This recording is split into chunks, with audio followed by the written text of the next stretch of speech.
Hello, hello, hello, hello. Can people hear me? I'm doing a mic test. 1, 2, 3. This is Wesley from the Central Ohio GameDev group, or COGG. Welcome, everybody. It's a Saturday afternoon, kicking off the weekend.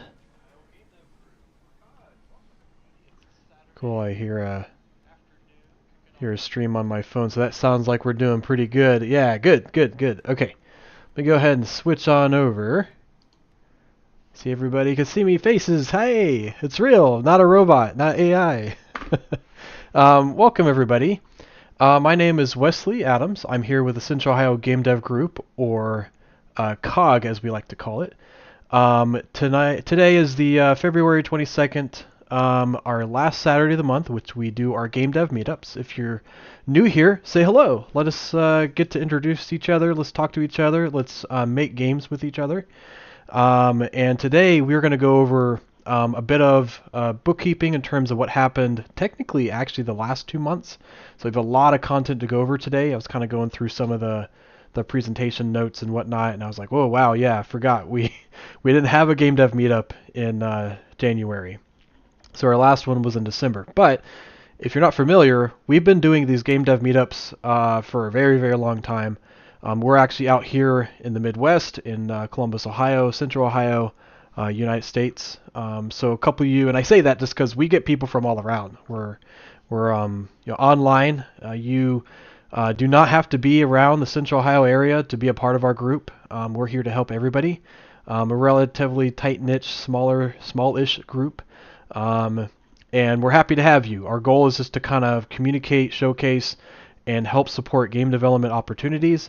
And if you're just here just kind of wondering what it means to work in games, to do games, to see games, that's okay. Like, you don't have to be a game developer to be part of our group. It's a public, open, free, family-friendly group, and we're happy to have you. So good to see everybody. If you see me kind of looking around, I've got a new monitor set up. I've got a couple things kind of changing. Nothing that you probably see a whole lot of, but it's hopefully going to help me out a little bit. I have 2 monitors, which is still quite a bit for some folks, but I have now 3, so hopefully that's going to help us out a little bit. So for today, let me go ahead and switch on over to our presentations. We are the Central Ohio Game Dev group. This is kind of a little screenshot of some of our groups we had at a co-working space called the Idea Foundry. And if you're around our area, there's a science center called COGG. That's actually right behind here. And it's a great group of folks. This is one of our events that we had in the past.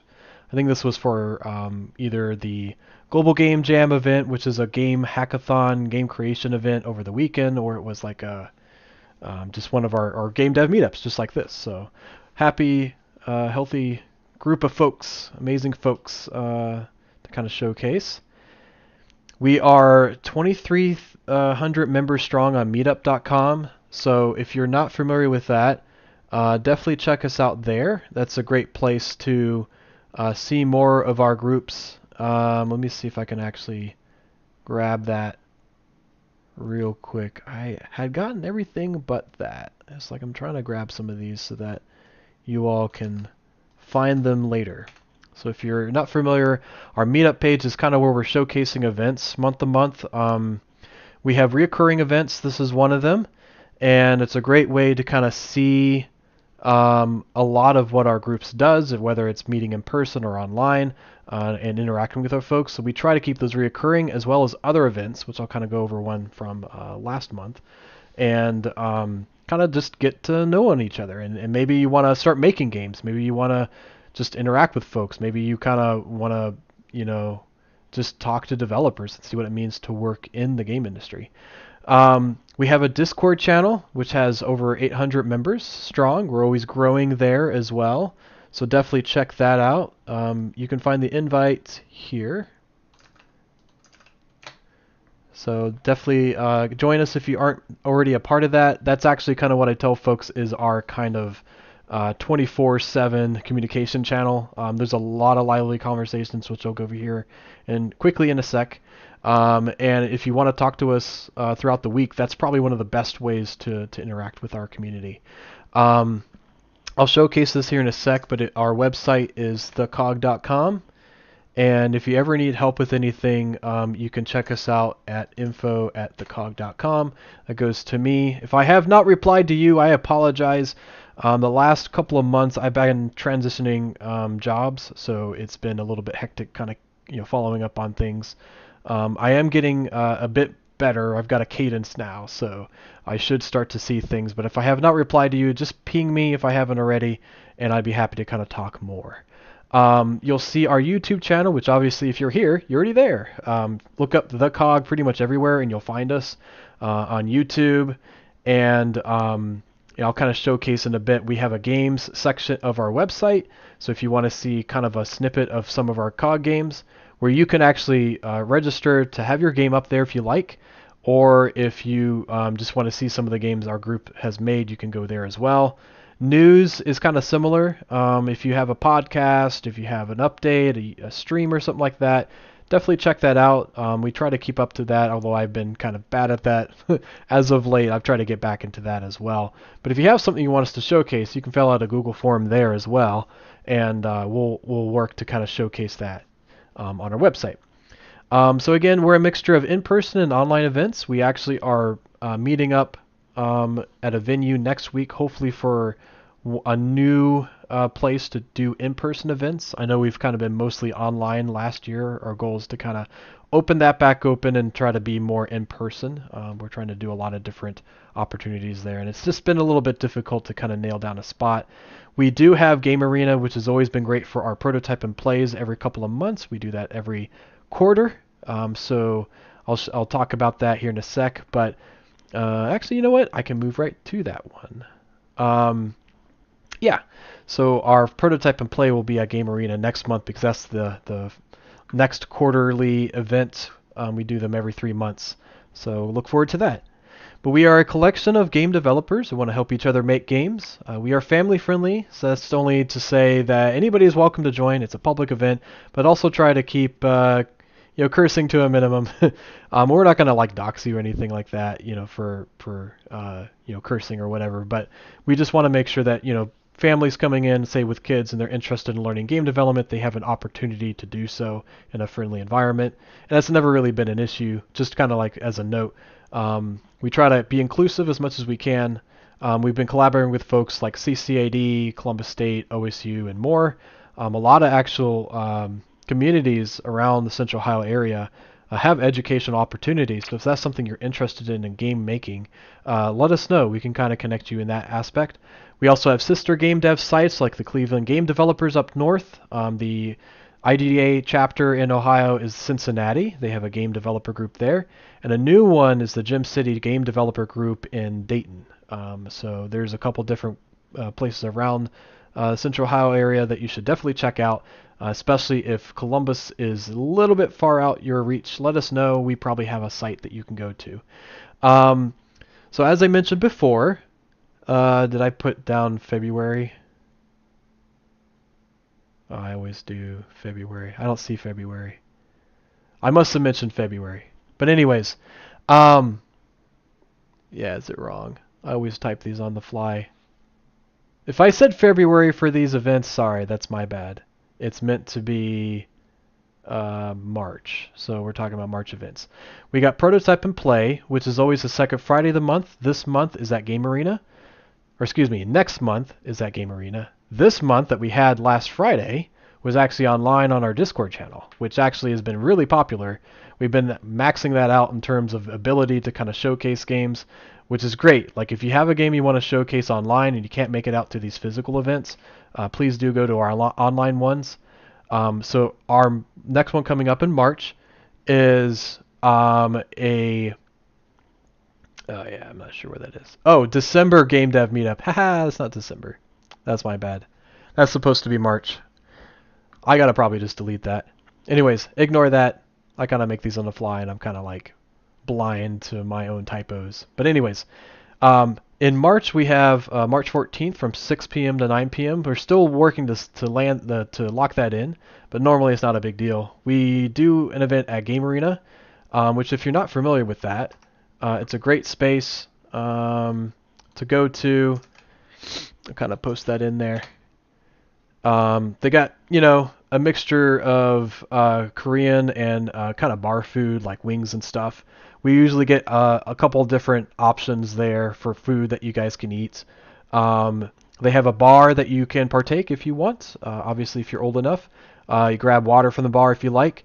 We always tell folks that if you want to go, definitely take the thought of going to the South Garage parking because they do validation there. So South Garage parking is actually just right behind Game Arena. It's off of North High Street. So you'll kind of find that as you're going there. So yeah, if you're looking at parking, you'll see the South Campus Garage at the gateway. So, and they do validation for $5. That's why we mention it, because it's probably, unless you're just there and you happen to find a meter, it might be cheaper that way. But if you plan to stay there for the full time, $5 will save you a good amount of money. So yeah, so that'll be from 6 p.m. to 9 p.m. So definitely check that out. We've got a new highlight. We used to actually be doing, for a while, we were doing our Let's Play series. And I think we talked about it internally a bit. And I think what we're trying to do is open that up to a more community spotlight event. I don't know if that's going to be the name. This is brand new. So we're trying some things out. We're trying to figure out what that would entail. But essentially, if you have something you want to showcase, so if it's something along the lines of, and I'll just kind of show my face, it's going to make it look like I'm actually talking physically.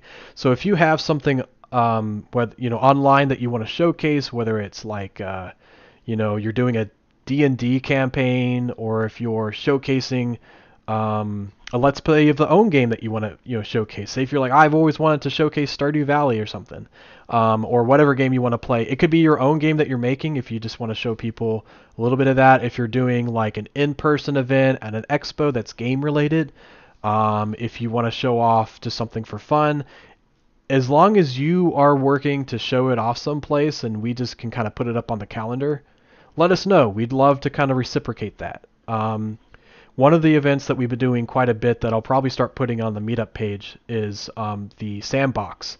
So let me see if I can show that real quick. We've been doing the sandbox event.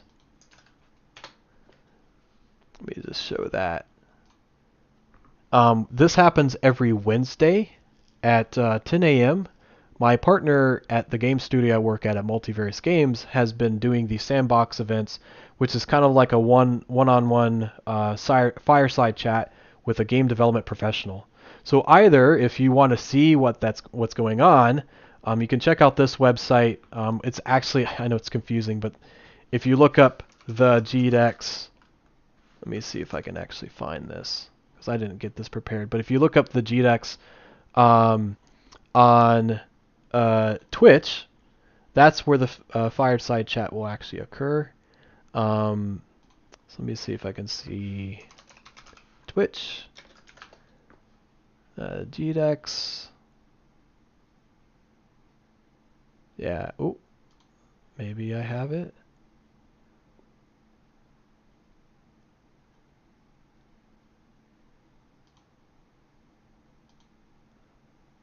Hey, I think I got it. Okay. So if you want to find these fireside chats, check out this Twitch channel. Oh, you got it. Thanks, Caleb. That's it. That's the one. Yeah, definitely Game Arena is a pretty cool space to go. Thanks. Yeah. Cool. Yeah, don't worry, Caleb.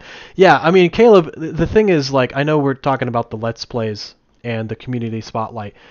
I would say that for those events, like, the Let's Plays aren't necessarily going away. Like, we're still doing Let's Plays just when we want to, and, it doesn't have to be a reoccurring thing, because we were doing it like every third Sunday of the month.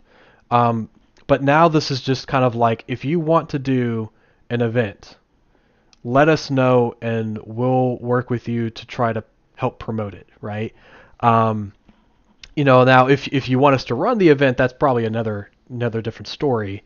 But we will do everything we can. Like say if we want us to throw an event on the Meetup page, or if you want us to help promote it in our social media channels, because we're kind of growing all the time, so we're trying to do a shout out. Let us know how we can reciprocate that.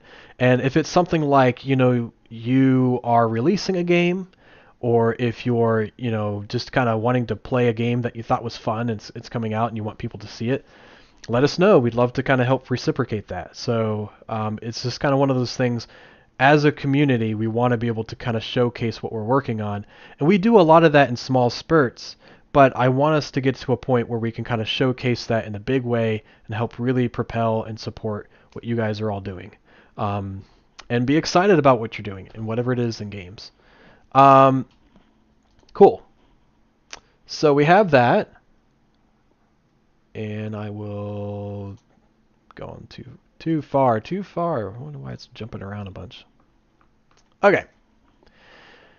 So we got our community spotlight, and if you have questions about that, check us out. You can message me in Discord. I'm WolfG4M3R in there. You'll notice as a mod. You can ask any of the mods, or you can email us at info@thecog.com. We have our GameDev meetup, which is just like this one. This is exactly what a GameDev meetup is. Every last Saturday of the month. Those currently are online. Maybe we'll start to get some on in person, but we're still trying to figure that out. And that will be March 29th, 1 p.m. to 4 p.m. Eastern Standard Time. Sometimes they'll end a little early, just depending on how many presentations we have and news. But we try to get pretty close. We try to get pretty close to about 4 or whatnot. So it's meant to be very organic, as most of our events are. So you can kind of come and go as you please. If you happen to be late, that's okay. Just pop in, say hi, and see if there's things that you might be interested in. At the end of the day, the GameDev meetup essentially will be on YouTube later. So if you miss anything, you can always come back and watch it later.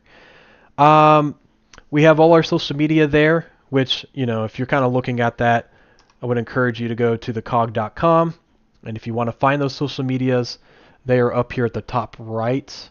You'll find our Meetup, Facebook, Twitter page, YouTube, and the big red one, which I always encourage people to look at if they're open to Discord to use that.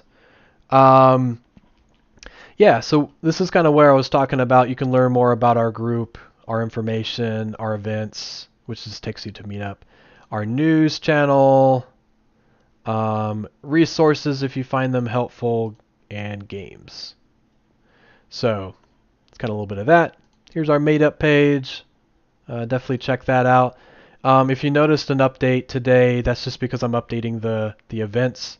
I had to kind of... Meetup is kind of weird. I was trying to change the date for the GameDev meetup coming up, and it was requiring me to do some weird stuff to get that to happen. But it should be all accurate at this point. Showed you... GDEX.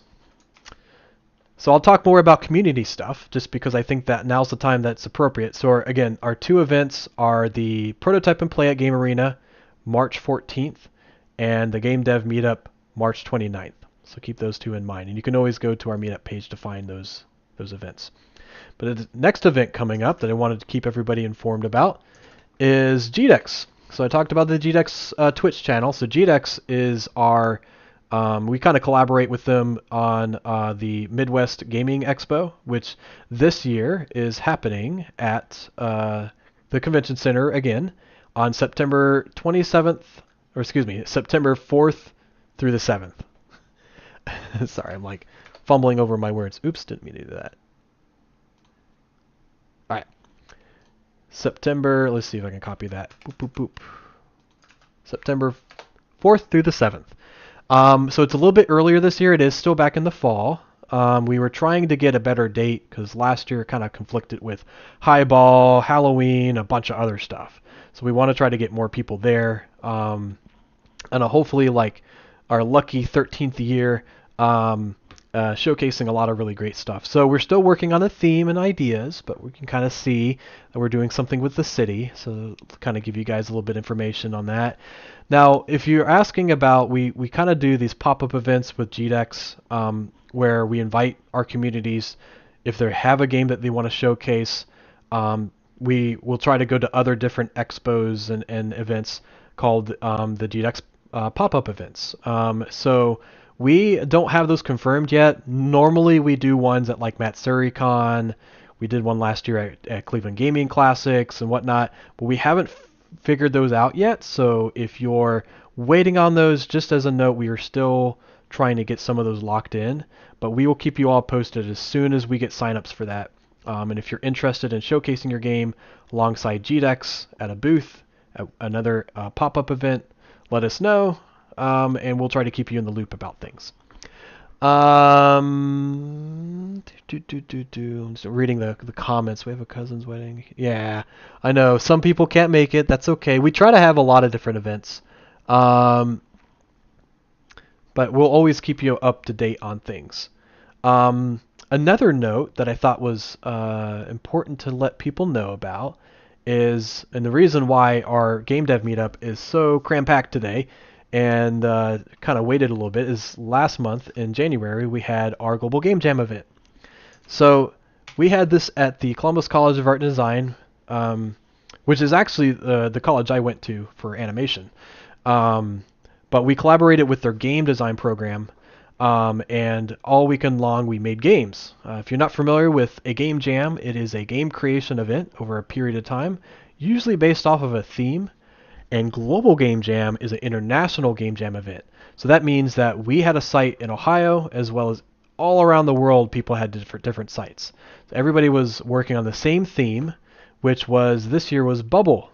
So based on the theme Bubble, everybody made a game. So if you go to that link and you get a chance to try some of our games, definitely go to the games button section right here, and you'll see all our games. We have quite a few this year. So definitely check them out. Some really amazing work. It was a lot of fun to go over these. Had a blast. And we try to do game jams throughout the year. I know we have one for GDEX. I'd like to kind of do one for the summertime. We were trying to do one for GDEX in the winter, but it just didn't end up working out. So maybe we'll do one in the summertime someplace. But it's, if we decide to lock that down, we'll let you know. But if you do have a game jam you want to share, let us know. We love to see those. We usually have a channel for that in our Discord channel, and have a lot of good time there. Now, I will say that if you were part of that program, and you have a chance to kind of do this survey, they're trying to get us to share this. I'll try to share this in our Discord too. Please do that survey for the Global Game Jam. It gives them a lot of good feedback on what to do next year, and it really helps them out a lot. So if you get a moment to kind of go through that, if you were a jammer for the Global Game Jam event, please do fill that out. It helps them a lot. Yeah. Cool. Real quick, I kind of wanted to showcase a little bit of the information in our Discord channel. So this is our COGG Discord channel. We have, if you're not familiar with this, it's that link that I kind of showed. Did I post that there? I think I posted that. Yep, I posted that at the top in the chat channel. So feel free to go through that. Definitely when you pop in, you'll start at the welcome start here.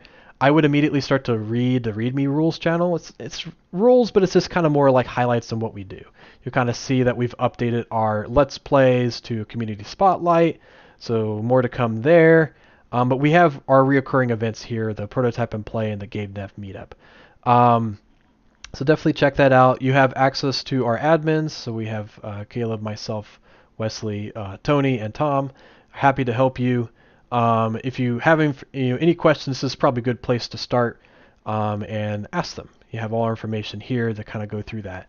If you want to be a part of these GameDev Meetup presentations, which we're going to show a little bit here in a minute or two, we have a Google form that you can fill out right here.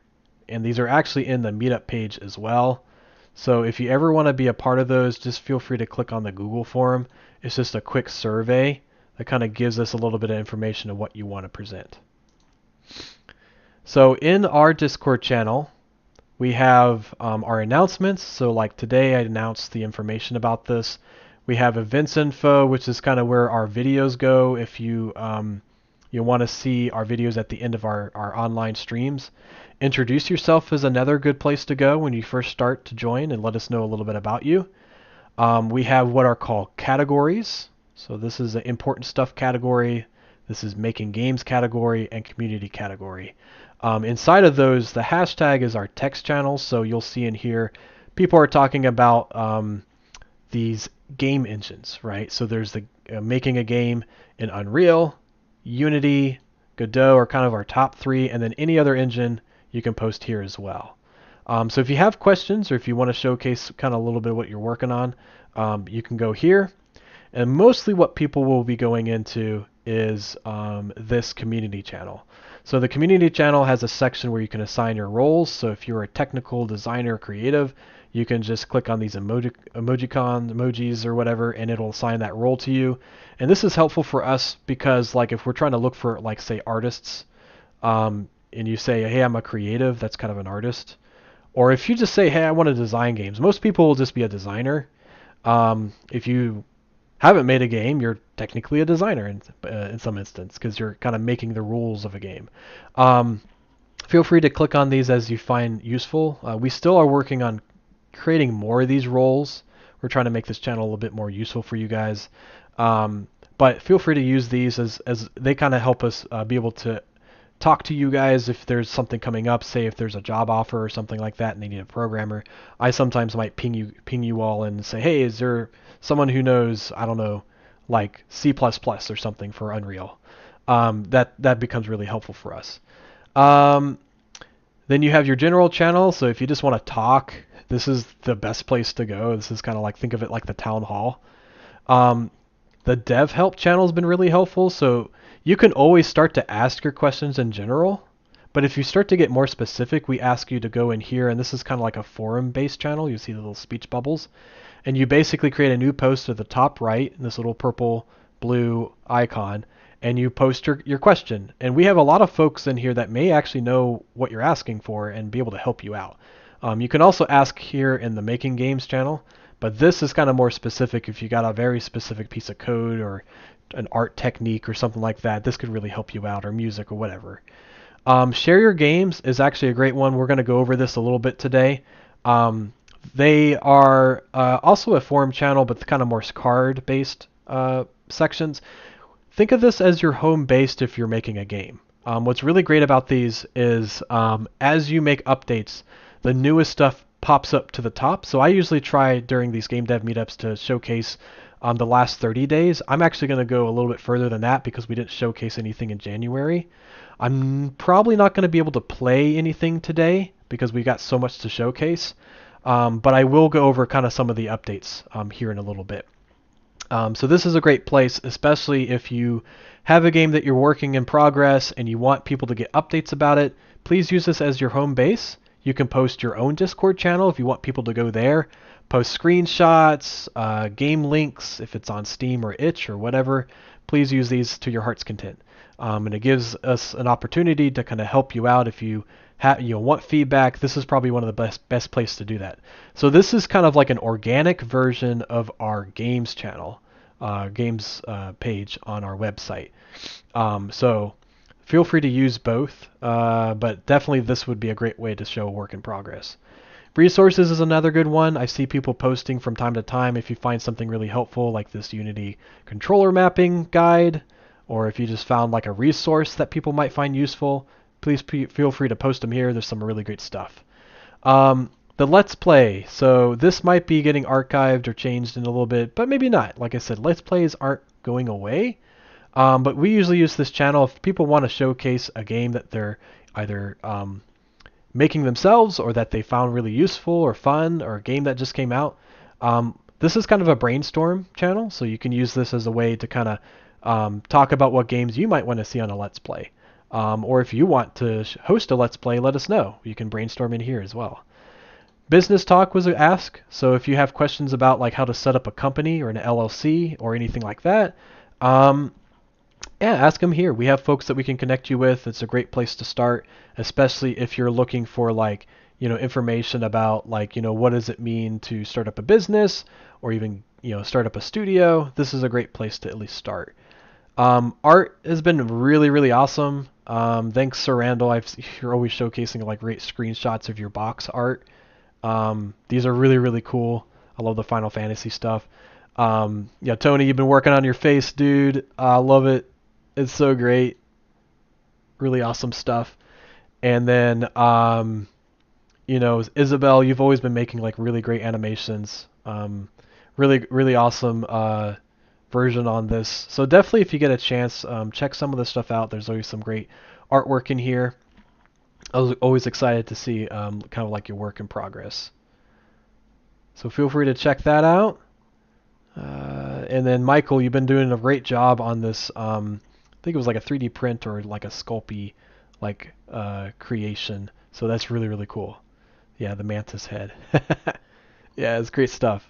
So definitely check this out. There's some really great artwork in here, and love seeing the updates. Sound is another good one. So this is both music and sound effects. So if you've got stuff that you want feedback or just kind of have people listen into, definitely check them out. Or voiceover, right? So voiceover can go in here. Works in progress. We used to call this Screenshot Saturdays, but people update all the time. So if you just want to have a quick snippet, I mean, even people don't have to like showcase games necessarily. Just show a work in progress. Show some things that you're working on. Even the most random stuff, like you can kind of showcase like what you're doing. I'm not saying this is random, but here's just kind of another screenshot from David in his VR game. So this is really cool. Thanks for the share. Showcase what you're working on. Be happy to kind of see more. Hardware was another one. So if you got stuff like in controllers, Phil's usually in here showcasing some really cool stuff, as well as Duke has been in here. So really great stuff if you have questions about physical devices. Jobs and collaborations is a great one. So if you have a job that you want to post, or if you're looking for a job, say if you are a new student that graduated and you want to showcase your skills in your resume and portfolio, this is a great place to start. As well as if you have a job that you want to showcase. Maybe you want to have people join your team. Maybe you want to use Fiverr as a way to pay people to do different projects. Just kind of use this as a scratch to kind of talk to people and kind of get initiated there. Shameless plugs. I always tell folks again, if you have a podcast, or just found something cool. I posted something from Double Fine. They had like a charity offer or charity fund for the Fire Relief Fund and National Day Labor Organization Network. So there's all kinds of stuff in here. Just kind of try to keep it game related, but at the very most, if you're gonna share something, feel free to put it in the shameless plugs. Random is self-explanatory. External events. We do stuff like the GDEX Game Expo stuff up here. But if you have an event that you see coming up, feel free to post it here and share it. It looks like my invite is expired. And that's okay, because it's in some instance, I think it's needs updated anyways. Here's what I was talking about, game jam shares. So if you have a game jam that you'd like people to maybe join with you, or just kind of know about, feel free to post that in here. And game time. So if you guys want to coordinate a co-op play, feel free to try it in here. See if people have time. I'd like to really start to move through these. I think maybe even if we do like a regularly coordinated event, maybe we can get people to coordinate some cool games together. And pets. I always love pets. So if you have a showcase your pets, we'd love to see them. Music channel, if you're just kind of working away and you want to give some people some music to listen to, that's always kind of fun. And then down here is our voice channels. So if you need to talk to people in real time, if you have a question and you want to talk to someone one-on-one, there's peer channels, there's a general channel, which we're going to go to after the show. So if you are sticking around after we do our showcase, jump in the general channel. We'd love to talk to you in person. I say in person, but online in the general channel. External events, say if you're on site, say at the GDEX Game Expo, you can jump in here if you want to talk to people at a distance. You can do that. And there's music, game dev streams, all kinds of good stuff. So use these as you like. Prototype and play when we do these online, which again, we had one last Friday online. This is where we set those up. Just as a note, we will be tearing these down month to month. So we'll kind of keep this up through March, I think, just because we're going to be in person. But just note these are kind of meant to be temporary. So in April, we'll start to tear these down and bring up new ones. So keep you posted there. And then we had our game jam, which these are actually, again, this is our global game jam channels that we had. Here's all our teams. We had a really great time brainstorming in here, but we will start to tear these down. I'll give you guys plenty of time before we do that. We actually had Jamio kind of set up these channels, which is a Discord jam creation bot, so they helped create all these teams. But just as a note, these will be torn down. I will try to work to, just like we did before, save the channel information and then save those somewhere for you guys to download the information there, so you have all your brainstorm stuff.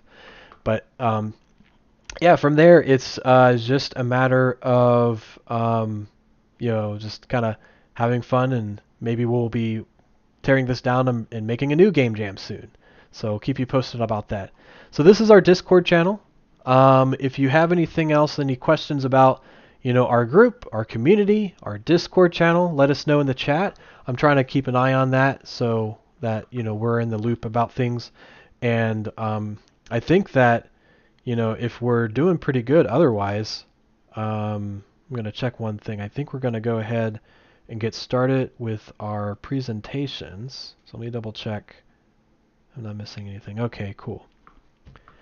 All right, let me go ahead and switch over. All right. Cool. So I think I got... Oh, let me do one more thing so you guys can kind of see it. Bloop. I know you probably already saw a preview of this because of my timing. So again, prototype and play, March 14th, GameDev Meetup, March 29th. COGG News. So this is our COGG News announcements, COGG local events, COGG Games presenters. We have two presenters today. We have Drift, who's going to be at the very least on our YouTube stream, and I will be working through playing the Roblox game that he's been working on and Lovell's been working on. He's got a lot of updates. The County of Rosefield, or TCR. And then we have Leo, who's been working on a game called Mythic Merchants by Lazy Lion Games. So that'll be really exciting to share and showcase. And then I'm going to try to go through at least some updates on our local games. Again, I don't think I'm going to be able to play them today, unfortunately, just because we got limited amount of time. But I will go through all the updates that we see. And then afterwards, again, we're going to go to the general voice channel of our Discord channel. And then just do an icebreaker session. So I always do a question of the month. What motivates your game development scope and progress? So I always kind of think, especially in February where there's not a lot of holidays and a lot of things going on, what keeps you motivated to keep working on your game? Even if it's a little bit, just a little bit at a time, a lot, makes a big difference. So, cool. All right, well, without further ado, we're going to go ahead and showcase Drift's game, The County of Rosefield. So I'm going to go ahead and, it sounds like I'm going to go ahead and drive and navigate this, and then feel free, Drift, if you want to kind of talk a little bit about your game in the chat channel, I'll kind of reciprocate and talk about it verbally as well. But first off, we've got a really cool promo video. So let me go ahead and showcase that. Let me just change things up a little bit, make sure I've got things set up. Oh, okay. All right, let me switch here.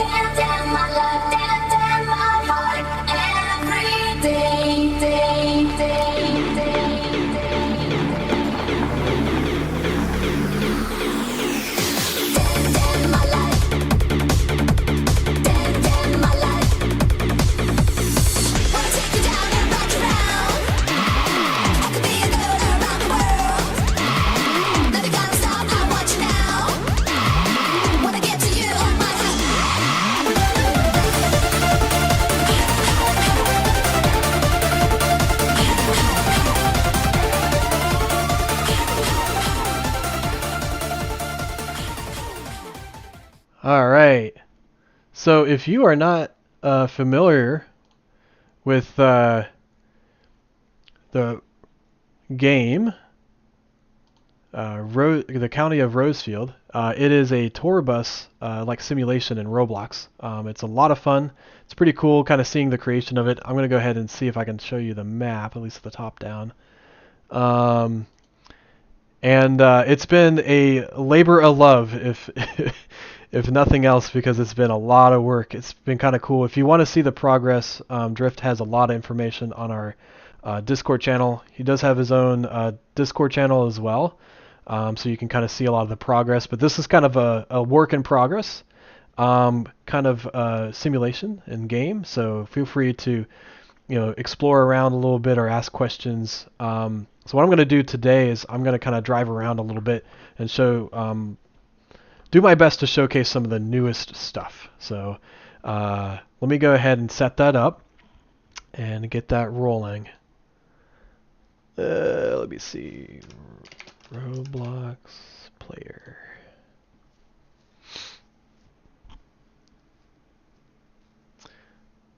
And let us know if you've ever worked in Roblox. That's something you ever were interested in.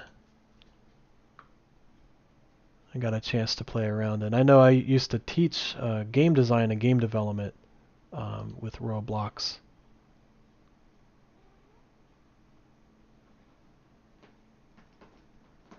Yeah.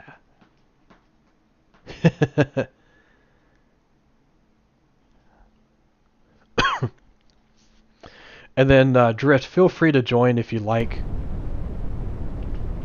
Not sure if you can, but if you can, cool. No big deal if not. Yeah, designing Roblox games sounds interesting. It's pretty fun. I mean, there's a lot that you can do. Build things up pretty quickly. So feel free to try it out sometime. I know. I always forget.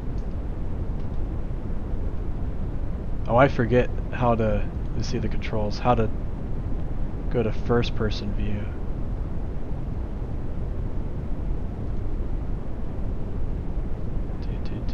Okay. Well, I got keyboard. That's okay. Oh, I can zoom in.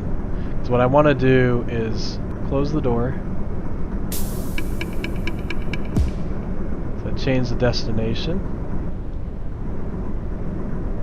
Yep, we're going to COGG. Yep. Alright. So this is kind of like, think of this as a, let me see if I can get this rolling. But yeah, think of this as a tour to wherever you want to go within Rosefield. So the idea is at some point like this might be automated, but right now it's just kind of like you'll have a tour guide and they go through and kind of showcase different parts of the world. So I'm gonna go ahead and get started. Whoop! I did the wrong thing. Right off the bat. See if I can. The big thing is don't jump. If you jump, you could potentially destroy the car. That's okay. So I think we started off over here, is that right?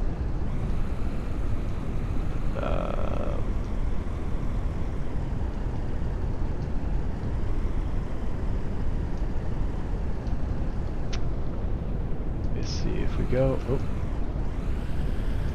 through here, straight, and then turn right in the first intersection. Whoop!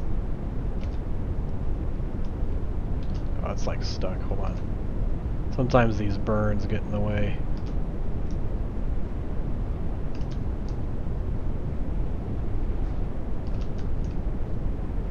There we go. Alright.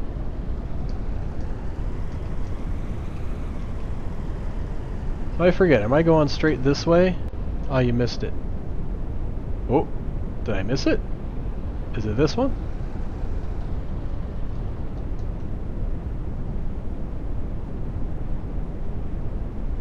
Here, I'll look at you on the stream.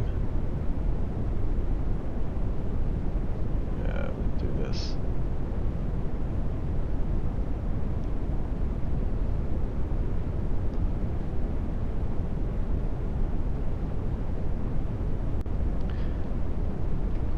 Yeah, I know. Getting flashbacks of bubble cars. Oh yeah, bubble cars was a thing. Because bubble cars was what Drift worked on with a friend of his during the Game Jam, at the Global Game Jam event.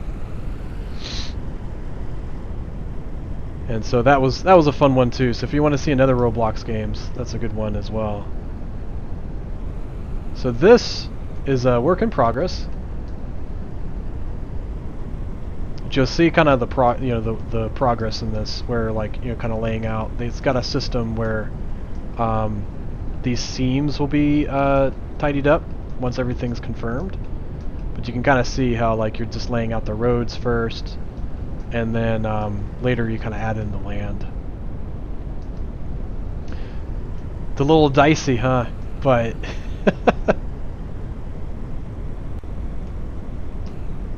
they'll soon be there. I think I missed my turn. Alright.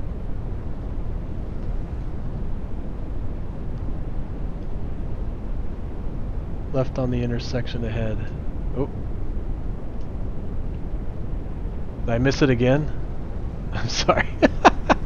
I don't know the world as much, but I will do my best.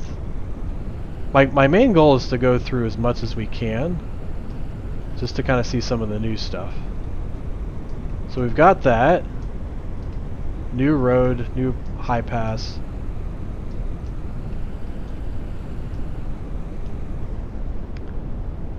And I think if I go too far there, I'm going to fall off, right? So I'm going to do something dicey. Let's see if we can turn around. Oh.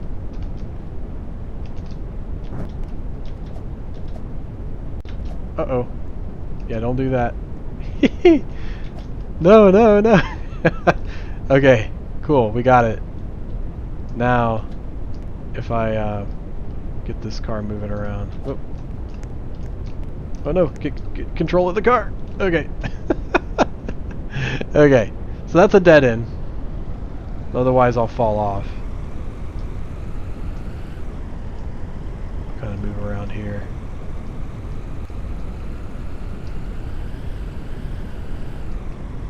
I think I'm going to have to go back the way I came, right?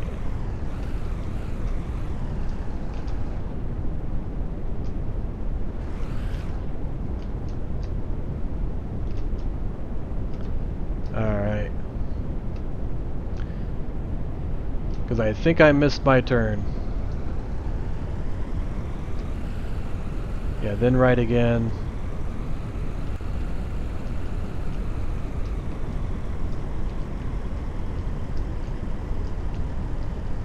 I do right up here. I know it must be frustrating for you, Drift, because I know there's like a 30-second delay. Now, the reason why we're going this way is you haven't noticed, if you haven't seen the last stream we did of this, there's a COGG cafe. So yes, I missed my turn, but at least you got to see some of the new stuff. It's again a work in progress. So, Drift, which way do I go from here? Do I go straight, left, or right? Definitely drives like a bus. Yes, and you can kind of... Yeah, we need a... Yeah, it'd be cool to have... On the end of the road, turn right again. Okay. Yeah, it'd be cool to have a COGG cafe. Or at least, like, maybe we call one of our events COGG cafes. That'd be kind of cool. Cool, so we're going to make her right here. Kind of see some construction, some new cars, some new buses. This is Aspen Hill. So this is one of the locations, and you'll notice that there's a little bit. I think it's still a work in progress, but there's going to be a train underground metro system down there on the left. So waterfall, some more bus stations. Yeah, straight, good. Back on track. Yeah, so a lot of this is kind of laying out the roads, a lot of the buildings. There's the bank. And here's a new tunnel. Yeah, we talked about this tunnel. So I'm going to go under this tunnel. So if you saw what you had last time, I think we went straight. This time there's a new tunnel to go into.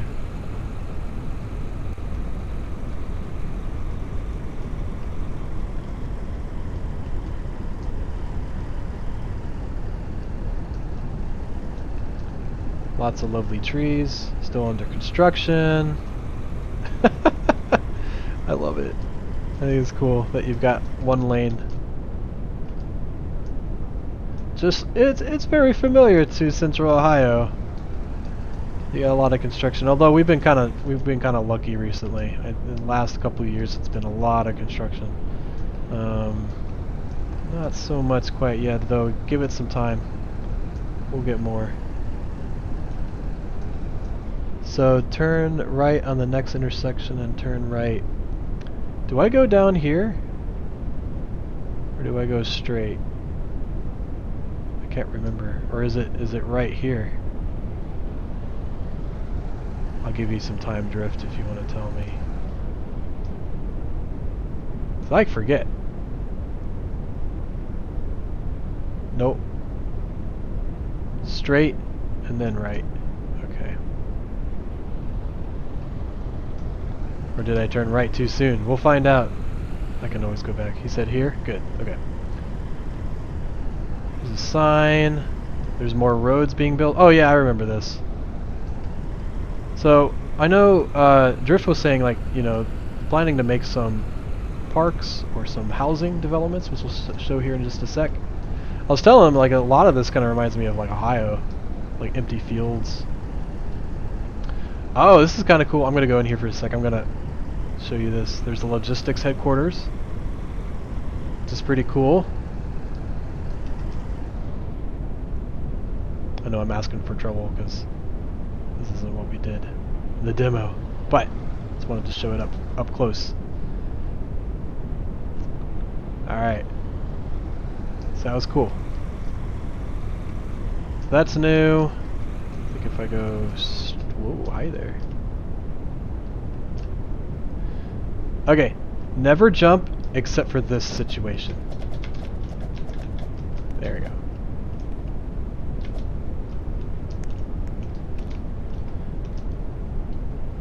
Come back, car! Alright, let's see if I fixed it.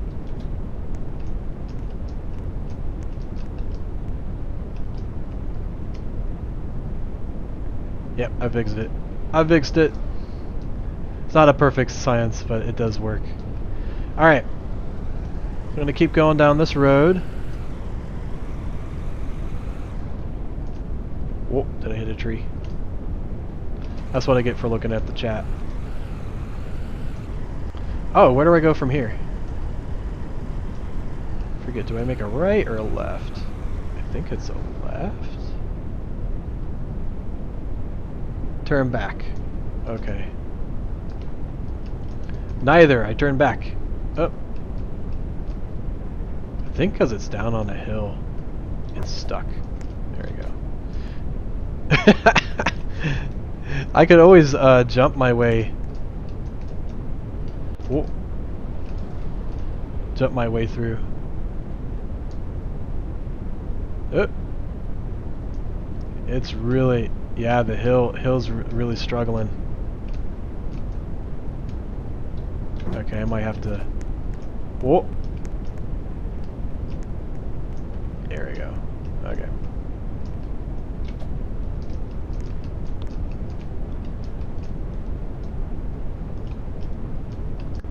Wow, it's not moving anymore. Why is it not moving? Did I pop a tire?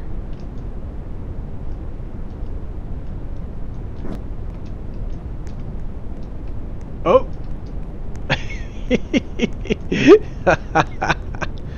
Sorry, I'm having too much fun. Okay.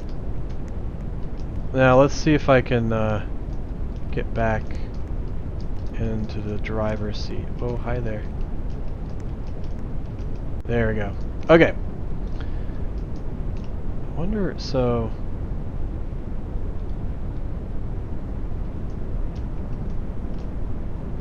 Yeah, it's struggling for some reason. Wonder if the buses... Oh, I enabled the brake? How did I enable the brake? Did I really?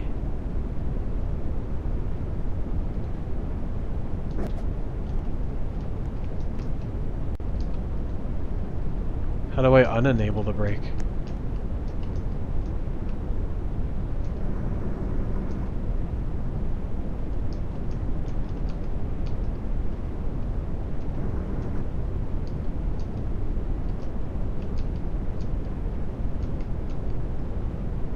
click shift.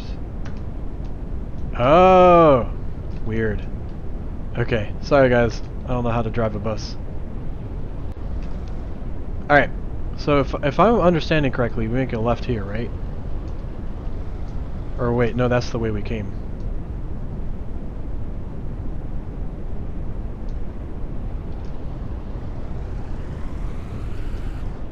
So we need to go this way? Let me know if I'm going the wrong direction. Oh. Yeah, just let me know.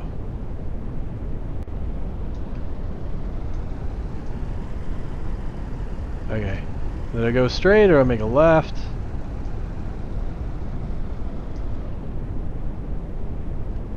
I think I go left.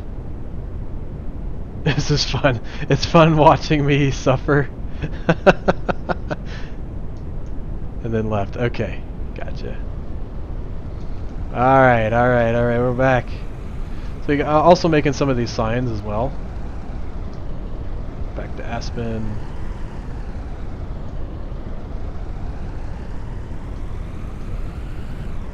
Some more trees. We've got some like agricultural, kind of like cornfield or soy fields. OMG, what's here? Yeah, this is cool. Some more facilities.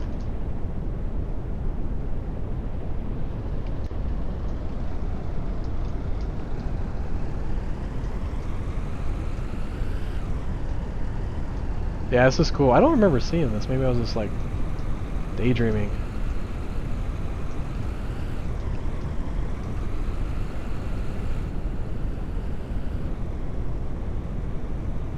I'm not pressing the gas, but it's just going.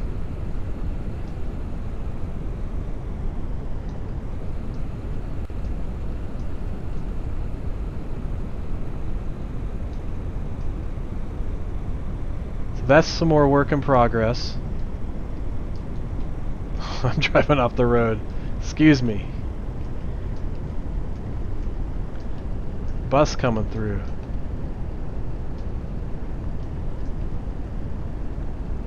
So that's like a turnaround. Ooh, don't go down there. Don't go down there. Oh no, it's gonna want to go down there. Okay. Hey, we're off-roading. Turn right at the next intersection. Okay. Do you guys ever watch the movie Speed? Like you have to go a certain amount of miles per hour. Not too fast, not too slow, or the bus blows up. So anyways, this is a new housing development. So testing out some like neighborhoods. Using hedging to kind of separate the fence.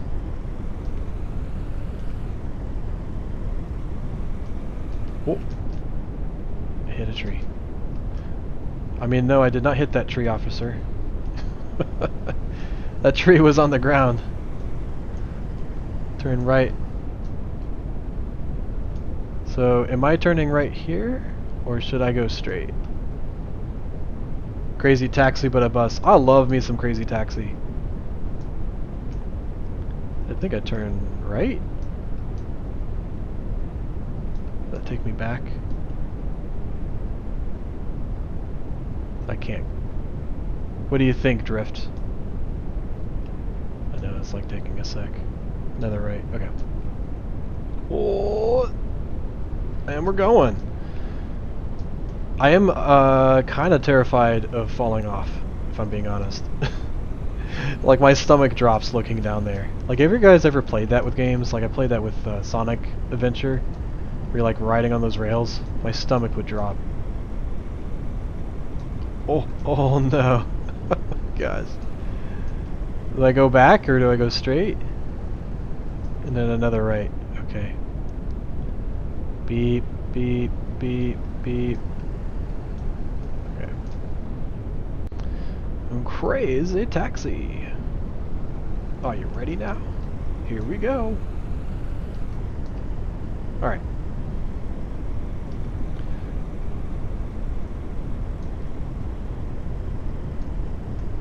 And we're moving, and we're moving.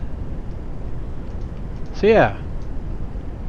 And you guys have ideas of like what could kind of be out here? Let Drift know. Like he's always interested in getting feedback on things. Like I said, he's got his own Discord channel in progress too. So if you want to be part of that, check out our Share Your Games channel on Discord. And you should see. Here's a cool bridge.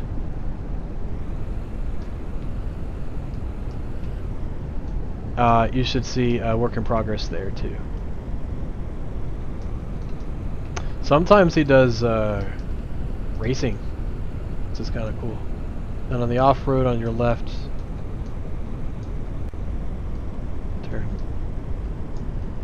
turn right.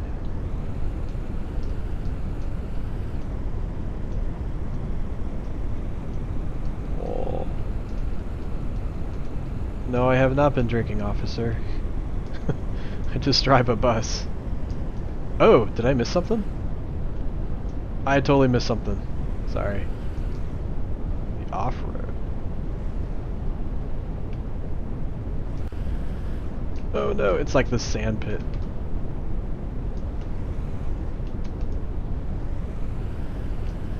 That's kind of cool. I like the staircase from the beach. What did I miss? Oh, that's a corner.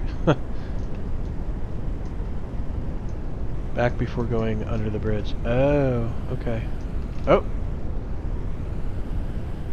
Oh no. I'm gonna have to jump my way through. Oh. That is a happening bus. That bus is having a party. Okay. All right, let's try this again. We're going back to the bridge, right? Oh my goodness. Oh, okay. All right, let's move through this. All right, back on the road. My boss is gonna fire me. Where have you been? I don't know. Been driving everywhere. So somewhere over here.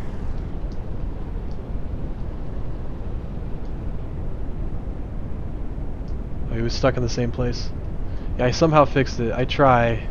So am I supposed to get on this bridge?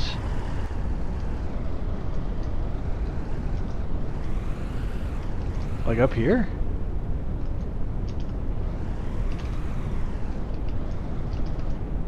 I don't know if I can do that. Easily anyways. Brown Road? Oh yeah, you might be right. Well, I'm pretty good at fixing things. So like here? Oh, okay. You want me to go down here?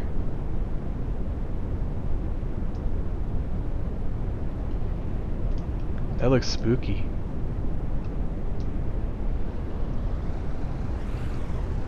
Oh, I think I kind of remember this part. Oh!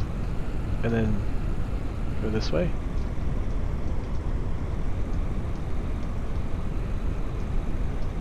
Alright. That's a secret detour.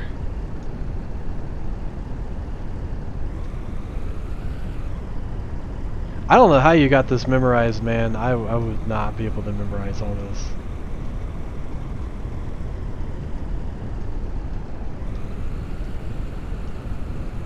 But I guess that's kind of the tour guide,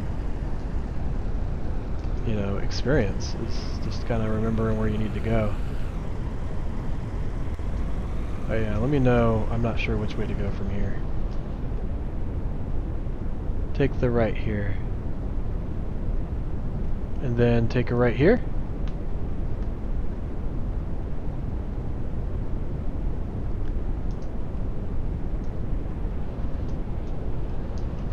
Oh, then left. Uh-oh. Like this? Alright. It's funny because it's like I see a left and a right, but I don't know for which left and right. So sometimes I'm like, which one was that again? Let me know if I'm going the wrong way.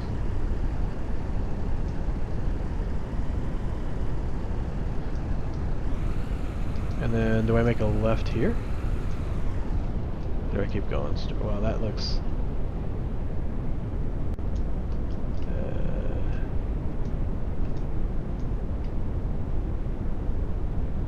Never mind, but you can go here too. Which way?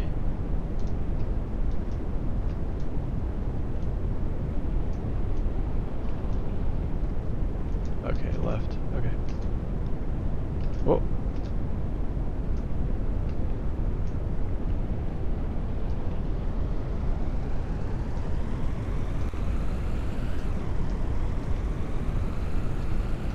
Oh, some of that looks familiar.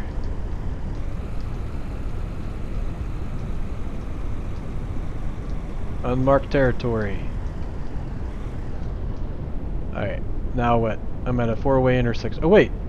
Oh, can I go straight or left? I think I can go left. Fun fact, we just finished the loop. Yeah, I was gonna say, I don't remember that being an option. Yeah, I could probably wrap this up. We're almost back home. But...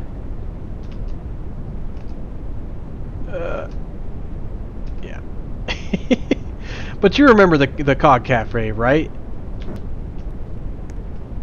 See if we can get out. Oh. It basically takes you back home. I'm agreeing with Caleb. I think I'm gonna have to start wrapping this up. But yeah, if you ever want to check us out at the COGG Cafe, I think at some point Drift will get this a release for folks to play around with. But if you want to see updates, you can check it out. But maybe someday you all can in Roblox check out the COGG Cafe.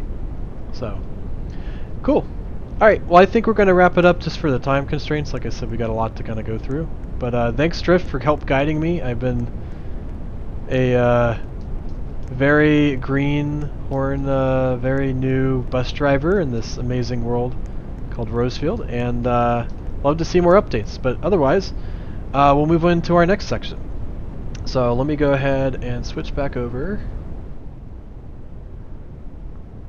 to me.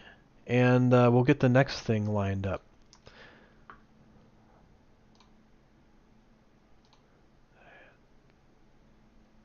Alright. Let me just... boop. Or wait. Yeah, that one. Okay. Cool. Next up, we have Mythic Merchants, and Leo's going to be helping me with this and showcasing this game. But just to kind of do a little bit of a shout out, it's a craft mythical gear and bustling workshop. Upgrade your tools, automate processes, and hire goblin interns as you travel through time. Meet quirky heroes like Tony the Chronomancer, Mino the Strong Minotaur, Rana the Alchemist Frog, and Wolf the Techno-Savvy Wolf. Will you become a mythic merchant? So, but thanks Drift so much for navigating us through. We'll keep us posted on that, but I think we're going to go ahead and now invite Leo to the stream. So let me go ahead and get that set up, see if he's ready. And then Leo, if you're watching, feel free to jump into the live channel. And I'll go ahead and oh yeah, you're here. Cool. I was gonna go ahead and copy this in and hello, hello, hello. Oh wait. Go ahead and talk now. I had it muted. Hello, hello, Can you hello. hear me? Yeah, you should be able to hear us. Hello, hello. Hi, everyone. Thanks for having me, Wesley. I appreciate the Yeah. opportunity. So feel free to talk a little bit about your game, yourself, and what you're going to be showcasing today. Sure. Well, thanks again. It's a pleasure to be here. I'm new to COGG. I just joined, I think in January. I had a conversation with Chris, who told me all about it. I moved to Columbus, Ohio, moved back to Columbus, Ohio in October. And so I'm kind of getting to, meet everyone in the industry here. So COGG has been really good for that. Already posted about the game in the Discord, but I'm glad to be able to do kind of a demo for you today. Take walk you through the development process as well. I have some videos here from prototype times, the ugly days of Mythic Merchants, and then we can talk a little bit more about where it is now. Just to give you a general introduction, my studio is called Lazy Lion Games. I opened it in March of last year, so this is going to be our first game. It's going to come out now in March, probably early to mid-March, and like Wesley showed, the Steam page is live. You can add it to your wish list now, which would be really helpful because it's something that really helps during launch. And then you can also play the demo. The demo is live, even though it has changed quite a bit, as you will all see. Oh, thank you for that. I thought I did it already. No, that's okay. The demo has changed quite a bit, as you will see. And yeah, I can talk more through the game as I show it and as I play it, but that's the general intro. And then if anyone has any questions, please feel free to just type in the chat. I will answer them as they come. I have it open here as well next to me. Cool. Yeah, and I'll help to take a look at that too. So we'll kind of do an organic showcasing today. So if you have anything in mind, just let us know and answer them, or just any comments we'll kind of point out. Sure, no problem. Do you want me to share my screen? And then yes, please. Yep. Okay. When you're ready. I'll ask you, Wesley, if you prefer that I show the prototype first and then show how the game looks now, or vice versa. Would you like to see the game? Would you like everyone to see the game now and then prototype? Let's do prototype first. That'd be kind of interesting to see where it came from. I agree. Let's do that. All right, let me share my screen. So to give everyone an idea of what the game is, it is very similar to Overcooked, if anyone has played that, as well as Played Up. So it's kind of that style of crafting, right? Making things to order as they come. And we decided to, instead of going the restaurant route, which has been done very well, we decided to go on a more adventurous route, as you probably saw from the Steam page, as well as the itch that just popped up. So instead of food, you're making swords, you're making shields, you're making potions, armor, and then some more magical gear as well that I'll show to you. But everything starts somewhere, and I think it's really interesting to see where we began. So I'm going to share with you a couple of videos, not many, but just of how we started. This is like day one of creating the grab and drop mechanic, right? So just being able to grab something, place something on a counter, and then we moved on to actually being able to make things. So here is a video of like the interactions that you have. So you could have wood, modify it into a hilt, and then you could have like metal and melt the metal, and then go to your blacksmith counter and make it into a blade, and then combine the blade and the hilt to make a sword, right? Caleb, that's a really good question. This is networked. It was the bane of my existence for a little bit, but it is completely networked. The demo will be single player because we kind of wanted to get the demo out to be a part of Next Fest in October, I believe it was. But it has been fully networked, and I'll show that a little bit as well. So that was very similar to what Overcooked. It is using Neko for game object, yes. That was kind of like what from Overcooked, but Played Up, if you've played, allows you to change how your setup looks, right? So this is the early days of us kind of just being able to place and rotate counters as we want. So this way we create replayability by allowing players to modify their workspace and use different strategies to try to achieve new things, right? So that's the beginning of that. And then here, I'll just skip ahead a little bit and show you the first full round. It's so funny seeing this now. It's so interesting. But here we already have customers coming in. They have an order that they get, which in this case is a sword. So you'll see our little capsule guy kind of making the whole the orders, right? Which in this case is just a sword. You have to put it in a box before you deliver it, and it's very interesting to see because a lot of these mechanics, right, haven't really changed. They are very similar. What has changed is, well, how you know how beautiful they look. And Molly, who is on the chat, she is the art director of Lazy Lion, and she has done an amazing job together with the rest of our art team. As far as coding works, it is just me currently. We did have help from two different people throughout the process, but it was pretty short. And now it's just me working on, the polishing of the code and stuff. So here we can see somebody ordering a potion. So in this case, you have to take the ingredients to an extractor, and then you put all of those extracted ingredients into a brewing counter, into a cauldron, and then, it pops out the potion. You put it in a box and you sell it. Obviously, very buggy, but this was our first full round. So, you could see it's insane to see where the game has gone. But this is kind of like our first full round of the game, right? Like basically playing the whole time.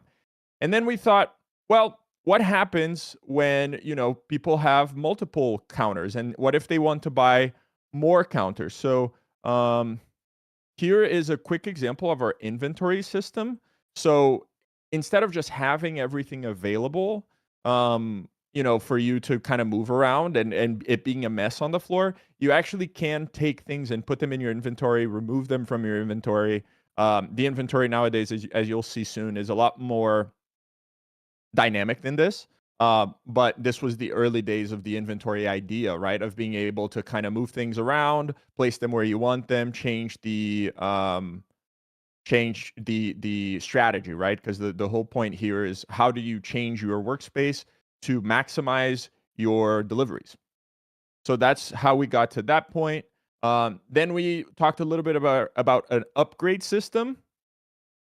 So you're not only going to have like a lava counter, right? What if you have a lava counter that doesn't burn, right? So this is another poll from PlateUp as well, which is a similar game. You can upgrade your counters to something that makes it even better for you to use them. So what if you have an anvil counter that is automatic, right? What if you have a lava counter that doesn't burn what you're making? What if you have a potion brewing counter that also doesn't like mess up your potions, right? So that's another little bit of feature that we added. And then here is what the game looked like when art started to come in, right? So all of that that you saw was probably 2 weeks, 3 weeks of work maybe. While Molly and her team were, prepping the artwork, the art design, and this was the first prototype art. The feature you're seeing now is the fact that what stays on the lava burns after it's done. So that's what's happening here. But this is the first look at what the art looked like back then. And then, correct, not just increase in stats. Yes. And then here is the first multiplayer look of the game. So, this was a while ago when I first started implementing, and this version actually went to the depths of dev hell. Here is the inventory and placing all the counters. They got placed correctly, but a lot of other things didn't work. I had to restart. I basically had to restart the the multiplayer all over. But this is kind of the idea. As you can see, a lot of bugs back then. So with all of that said, I would love to show you what Mythic Merchants looks like now. It is not done, but it is almost there. We're in the polishing phases of audio and art as well. Mostly our UI is still coming in. But other than that, the game mechanics is pretty much done. The game, and I am fearful of saying this, but the multiplayer part is pretty much done. And if you guys are interested, I can showcase the multiplayer portion as well. But I'll just show you what it looks like, if you were playing the game yourself today, which you can, but not this version exactly. So I hope you can hear. Go ahead. I was going to say the demo is the first-person version, not necessarily this version, but like an experience that's one person.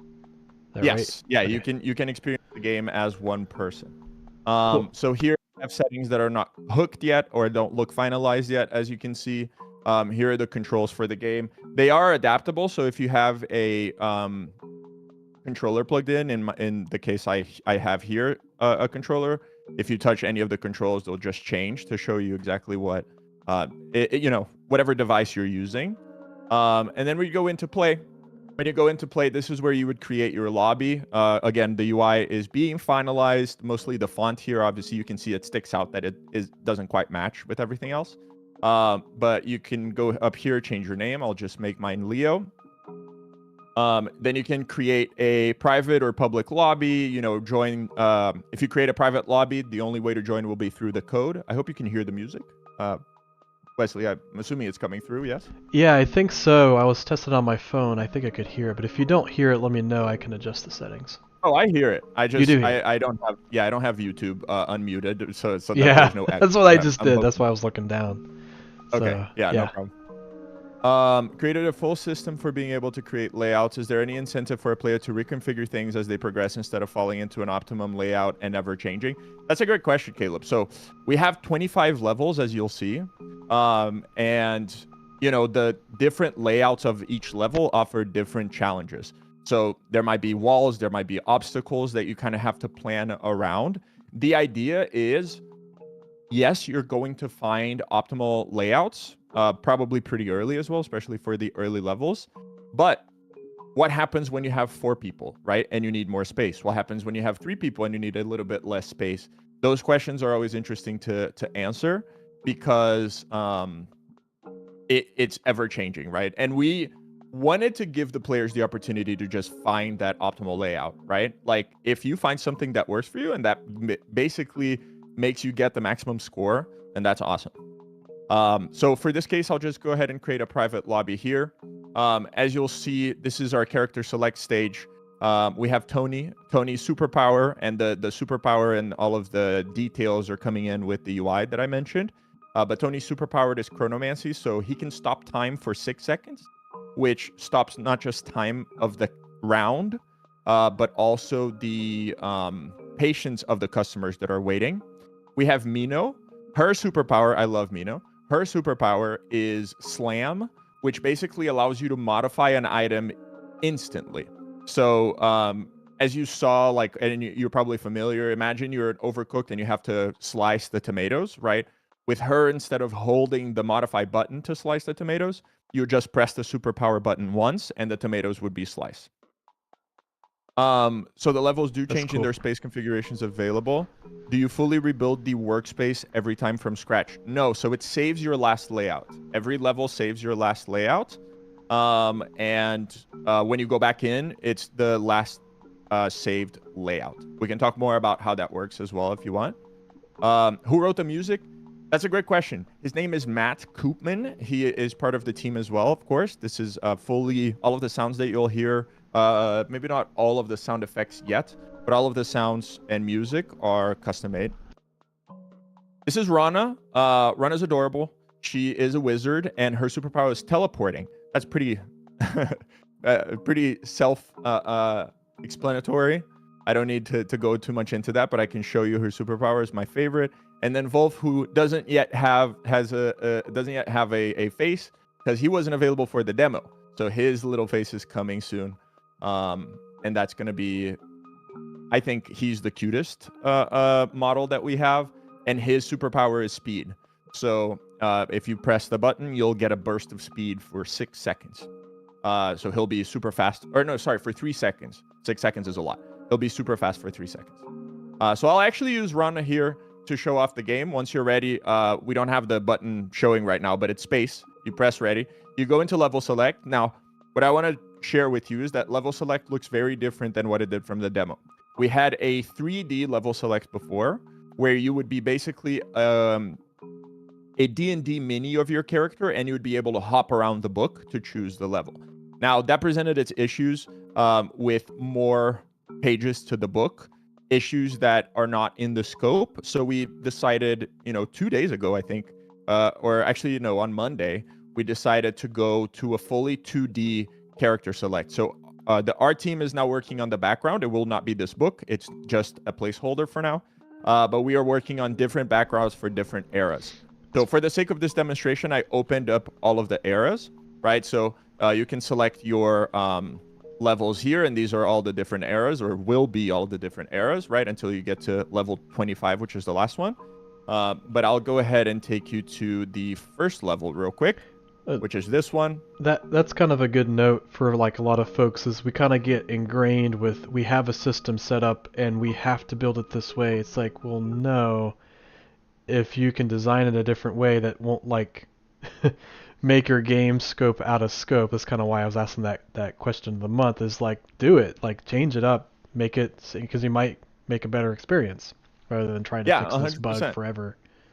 So And you have to, I totally agree, and you have to kind of know your limitations as well as your range of skills, right? Because when we made this change, I had a thought to myself, which was, am I skilled enough to make this change in a very short amount of time, right? Because just because you're a game developer and you might be good or bad or, you know, or learning, it doesn't mean that you will be able to do things as fast as you think. And that's a very normal mistake that I went through a lot, is thinking that I was able to achieve something in a smaller time than I actually did.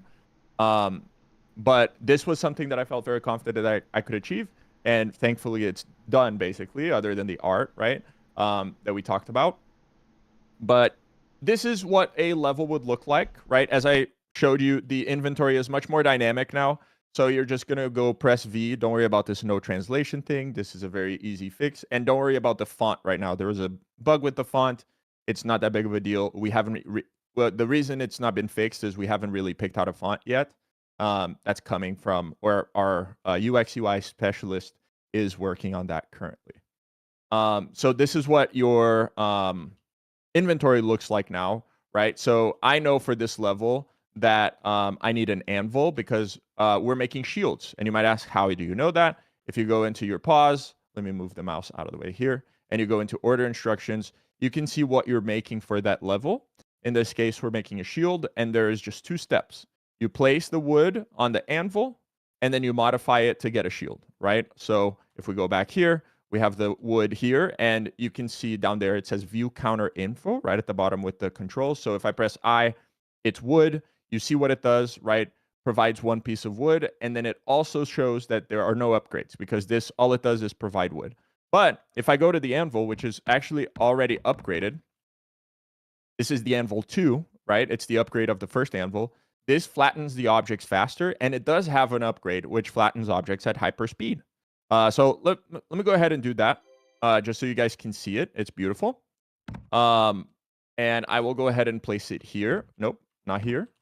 Here, because I know where it works best. Answering Caleb's question about optimum layout, right? I kind of already found it here. And then this one is an interesting guy. This is the sale counter. So if you're really good at the game, right, you're just the best. And don't worry about sale counter. Sale counter is going through a few problems with his with its animations, but we're getting to that now. But sale counter is basically, if you're really good at the game, you know, you've prepped so many more shields than you could ever sell to the people that are coming because they're coming in too slow, you can toggle the sale counter.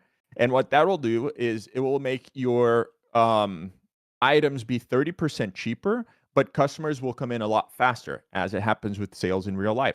So because your score for the level is actually simply based on what you sell and how many customers orders you fulfill, the sale counter actually helps you propel your score really high. However, obviously it can't all be benefits. If you turn on the sale counter, but a bunch of customers go away without their orders, you lose a lot more points than you would lose if you didn't have the sale in the first place. Oh, and then the last thing I have to show here is the catalog, right? So the catalog will show you if you're ever missing any counters, any specific counters for a level. We're missing just the sprite for the orb compactor and the splitter currently. Everything else has its beautiful, beautiful sprite drawn by Molly, who's in chat. and you can just kind of go through them. You get the description down there. You get how much they cost. If you don't have enough money to buy, it'll say not enough coins. And then you would, hold J, which is the interact button, to purchase. But for now, I won't buy anything. I'll just show you what a level looks like. So we'll have our customer coming in, right? These customers are actually generated through a modular system that we created. So our 3D modeler is Zizu. She was incredible, and she created basically one game object that has all of these different kinds of looks. And here I'm changing this at hyperspeed because it's the third level of Anvil. Okay, it's not going to be that fast usually. But she created models that can basically I can select what parts for the model I want at random when they come in. So the model has, or the game object I should say, has a bunch of different looks, right? And when the customer spawns, one of the categories, so hat, torso, pants, shoes, accessories, one of those is selected at random. That allowed us, I posted it on LinkedIn, I don't actually remember how many, but it allows us to create something like 130,000 combinations. And you can imagine how much longer it would take to create 100,000 different customers, manually made. So modularity is such a key to game development. So we scored 2 stars there. There's a little bit of an issue with balancing. Obviously, level 1 isn't supposed to be hard. I served everyone, and it should be 3 stars. But I'll show you what it looks like with the sale counter on. So if I just know I'm very good, I can just go and toggle that. That becomes green. And now customers will hopefully start just coming in incredibly or much faster than before, as they do. If you all remember, we scored 25 points round 1. So hopefully this round it's going to be a lot more. And the customers will cycle. Sorry, did you have a question, Wesley? Yeah, how's the points assigned? Is it So based on that's a how great much question. coins? No, the points are assigned based on how many of the customers you served. Oh. Okay. So it's basically a ratio of how many customers came in to how many you served. Gotcha. Right. So I was able to score 4 times the amount of points now. And then I'll stay in this level real quick just to show you her superpower. So Rana is teleporting. So as you hold the superpower button, this goes away, and you can select where you want to go. And then once you let go, she will, appear over there, which, as you can probably imagine, for some levels is going to be very useful. So that's level 1. Obviously, I'm not going to play all 25 levels. That'll be up to you to do when the game comes out. But I will show you the different eras as a sneak peek. So part of the description is that the game moves through time, right? So as you saw, it was very kind of old ruins in Era 1. Era 2 is already a little bit more advanced, and each era has its own music, which, again, Matt has done an insanely awesome job with this. Each era has its own music. So this is more of like a high fantasy medieval style.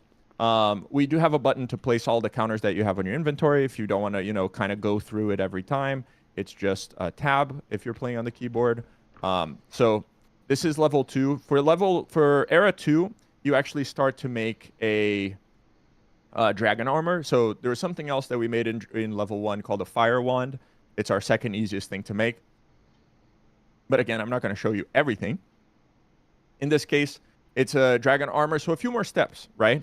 A few more steps that you kind of have to start thinking about when you are planning your layout. And then I've saved the best for last because my favorite counter, thank you, Spelunky, I appreciate the compliment. My favorite counter of all is this little guy, the interns. So interns... Is he in a box? He is. He's in his little intern box. And he, what interns do is that they... Oh, we know what interns do. They move materials for you, and that's all they can do. That's so fun. We can read the description here. If you give him an item, he places it on the counter directly in front of him. That's all this intern does. Now, he does have upgrades. His first upgrade is that he grabs any part from the counter in front of him and places it on the counter directly behind him. And then we have a king intern, which will grab only specific parts. And now I'll demonstrate that real quick. We don't have to play the whole level. So here's our normal intern. You have to, when you're planning, put him in the direction that you want him to be able to place things. Otherwise, he never will. So if we get this started, for example, you can hear the different music now for high fantasy. And I give him a piece of wood, and he'll just place it in whatever is on whatever is in front of him, right? Maybe you're like, this is not the most useful little guy, and you would be right. The first intern is not too useful, but the second intern, that's when it starts to get really interesting, because you can actually begin to make a little assembly line. For example, what happens if I want to... I will mute the game if you guys don't mind, just for a little bit, so that I can focus, because the music is a little loud. Music is rocking. Yeah, I love it. I love it. It's incredible. But it's not letting me focus on what I'm saying. So something like this, right? Here we have a carpentry 3, so we already upgraded this quite a bit. And I'll actually go into carpentry 4 so you guys can see. This is an automated carpentry counter, so you'll see what it does. Basically now, we have automated, right, our wood production of, let's say, shaped wood, right? Shaped wood is the first step of modification when you modify normal wood. So as you'll see, our intern now grabs and drops, and then our counter starts working on the wood. In this case, it's shaped wood, and then it keeps working until it's done. So it made a hilt, right? And once you remove it, the intern is there and ready for to place the next thing, right? And so here in this case, I can just throw that and so on. Now, what's really interesting is where the normal intern, the first step of the intern is really useful, is to create turns. Because you're going to notice that you're not really going to be able to turn very often. Like the interns, they just grab from the front, place in the back. But these interns allow you to create turns if you're, trying to optimize your space. So we'll actually put him there, and we'll rotate him to face this way. Now, when he receives something from this intern, from the promoted intern is what this guy is called. Here, promoted intern. When he receives something from the promoted intern, the intern will go ahead and place it on the working counter. He's a promoted intern, but not paid more intern. No, none of them are paid. We are. That does sound better. We are against paid interns here. Oh my gosh! It's just promoted into. It's promoted in the sense that you're given more responsibilities. You know what I mean? Oh, this is the fire one, by the way. I never got a chance to make that in Era 1, but there it is. That is something else. Exactly, Caleb. No one gets paid equal opportunity. Yeah, I was going to say, if you can show this at Prototype and Play like Caleb was talking about, that'd be great. It'd be cool to see. I will. Like live. For sure. That sounds awesome. And then the last little bit of intern that I'll show is the king intern. So as you can imagine, he does have a crown, of course. Here's the king intern. And king interns are really important to remove things from automated counters. So let's say, for example, you're trying to make shaped wood, right? And I believe we don't have to make it for this in this case. But shaped wood, sorry, not shaped wood, a fire wand. What that means is you take a piece of wood, modify it once into shaped wood, and then you grab that shaped wood and put it in lava, right? So if I just leave the wood over here on this carpentry counter, it's going to work its way all the way down to a hilt. And that's no use for me if I'm trying to make fire wand, right? So what the king intern allows for me to do is actually train him to pick up something specific. So if I start the round, and you do have to do this every time you start the round, you'll see he won't pick up anything that is in front of him. But if I give this to him, he will place it. And now whenever this becomes shaped wood, he will grab that and be ready to drop it for me. In this case, I grabbed it from him. He doesn't mind that either. But if there is space, he'll drop it.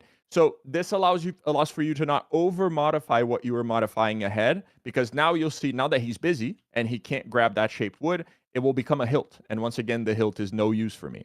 So what I could do, for example, I know you're all wondering what would happen in that case. Well, I can just set up a trash can here, and then I'm gonna waste all of my coins, but that's totally fine. I'm the dev. I can give myself 4 coins if I want. Um, I can make another king intern and teach him to grab hilts, right? That way, he's just gonna throw the hilt in the trash because hilts are no use for me yet. So we have the king intern at the bottom is gonna pick up the shaped wood. I already trained him, so he's gonna just pick those up. And then now this intern here on the right, I have to wait for the hilt to become available, and then I give it to him, and he'll throw it in the trash. And so now I have a perfect system where I can just make a fire wand, and he'll keep grabbing the shaped wood, but until I'm ready, right, I don't have to go over there and get rid of that hilt that is taking up that space, because now that king intern is taking the hilt, throwing it away for me. And that's basically how you start to create your automations. I can't show you guys all of the strategies that I've come up with throughout the development of the game, but you know, most. Yeah, that's really cool though. Sorry, you brought up the map again. The stars represent how many stars you have on those maps. I know this is kind of a work in progress. So Yes, correct. So each map, each level, yeah, you can get up to 3 stars. okay, so then each one of these will, like the goal, well, they'll start off with no stars, and as you progress, your goal is to get 3 stars. Of course, you'll see Okay. something like this on level 1. Again, you know, the the point of being the dev is I opened all of these for the Yeah. presentation, so you guys can see the eras. So here we have a modern era. So you'll see it looks more like a convenience store nowadays, right? We have this kind of level design here. Again, incredible. And then we move on to a more futuristic era. As you guys remember, I talked about moving through time. So here we're almost like it's like a sci-fi punk like mall in I the like it. air. And you'll be able, you're going to be making way more complicated things now. So you actually have a loot to sell, which is really hard to make. You're already making swords and still the dragon armor. So And then finally you're in space. That's the last level here. You're on the moon, which we have to work still on the color, but I love the lighting that was done here by our team. It looks incredible. And for the last era, of course, it's going to be a lot harder, but I'll show you level 5. You're making actually every object that is available. Don't worry about the bug on the floor here. We're fixing that. You can make a shield, a fire wand, a crystal ball, a dragon armor, healing potion, stealth potion, loot, wizard staff, and a sword. Those are the 9 items that you'll be making throughout the game. And here in the last level, you will have a chance of making all of them, or customers will basically be able to order all of them. And I believe you get up to 3 things per order. So it can get very crazy. It can get completely, just chaotic, as the game is supposed to do. And something that we did that was really nice here, you actually can't start the level. You might hear a sound if I turn this on. That is because you're missing some counters, right? So this game this level would actually be impossible for you to achieve if you didn't have all the counters. So we created this nice little help function, which basically shows you a exclamation mark on anything that you need for that level, right? So anything that you need that you don't yet have will show up here, and you'll be able to complete the level. And I think, I'm not going to show you every upgrade. I'm not going to show you all the strats, because I think it's the juice for you guys to enjoy when the game comes out. But like I said, you can play the demo, start playing around with strategies there. Most of all of this is available in the demo. It's just going to look different. And yeah, you can play. Yeah, go ahead. I was gonna say, this is really cool. Let me get. Are you okay? We start getting into Q&A, because I have a couple questions too. Sure. Yeah. I'm good. So Caleb asked he's stating, Random idea. What if you could set up crafting across multiple ages? Like you craft a certain thing in ancient times and teleport them forward through time to build more complex things. That'd be kind of cool. Um, Um, do you mean that by like you basically build more futuristic things as you progress, or like what you made in the past is still available in the future? Could you clarify that? yeah, And then that's Wesley, a you said you had a question as well. yeah. Real quick, you talked about how the characters are kind of dynamically changed throughout, can be randomized. Are the levels always the same designs, or they change dynamically sometimes too? No, the Like, levels are always the same design. They are not okay, procedurally generated. But so our initial, speaking of scope, right? Our initial goal was to have 50 levels. That was a little too much, as you can probably imagine. So we cut that in half to 25. But, depending on how the game does, depending on feedback, we're not against at all introducing more levels per era and going up to the 50. Molly did an amazing job with the level design. And with the way that we've built the game, is actually not that horrible to introduce new levels. with Everything is kind of modular in that way. yeah. So Kalo says, yeah, like when you end up working across multiple ages at the same time, like the workshop exists across time, and you have to craft and move pieces across the ages of the workshop in order to craft more.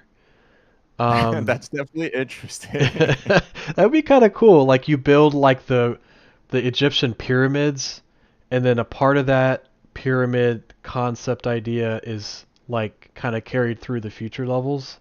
Almost, it Yeah, sounds like. yeah, that is interesting. It's curious because I think I can see that working on like a side goal almost, Caleb. Like, no, no, Yeah, no, he that's says he's fine. creeping the scope. I'm like, I mean, it's cool. It's cool to think about though. Um, I will definitely. No, I love talking ideas. I definitely tell you it won't be done, but for launch, because it's too soon.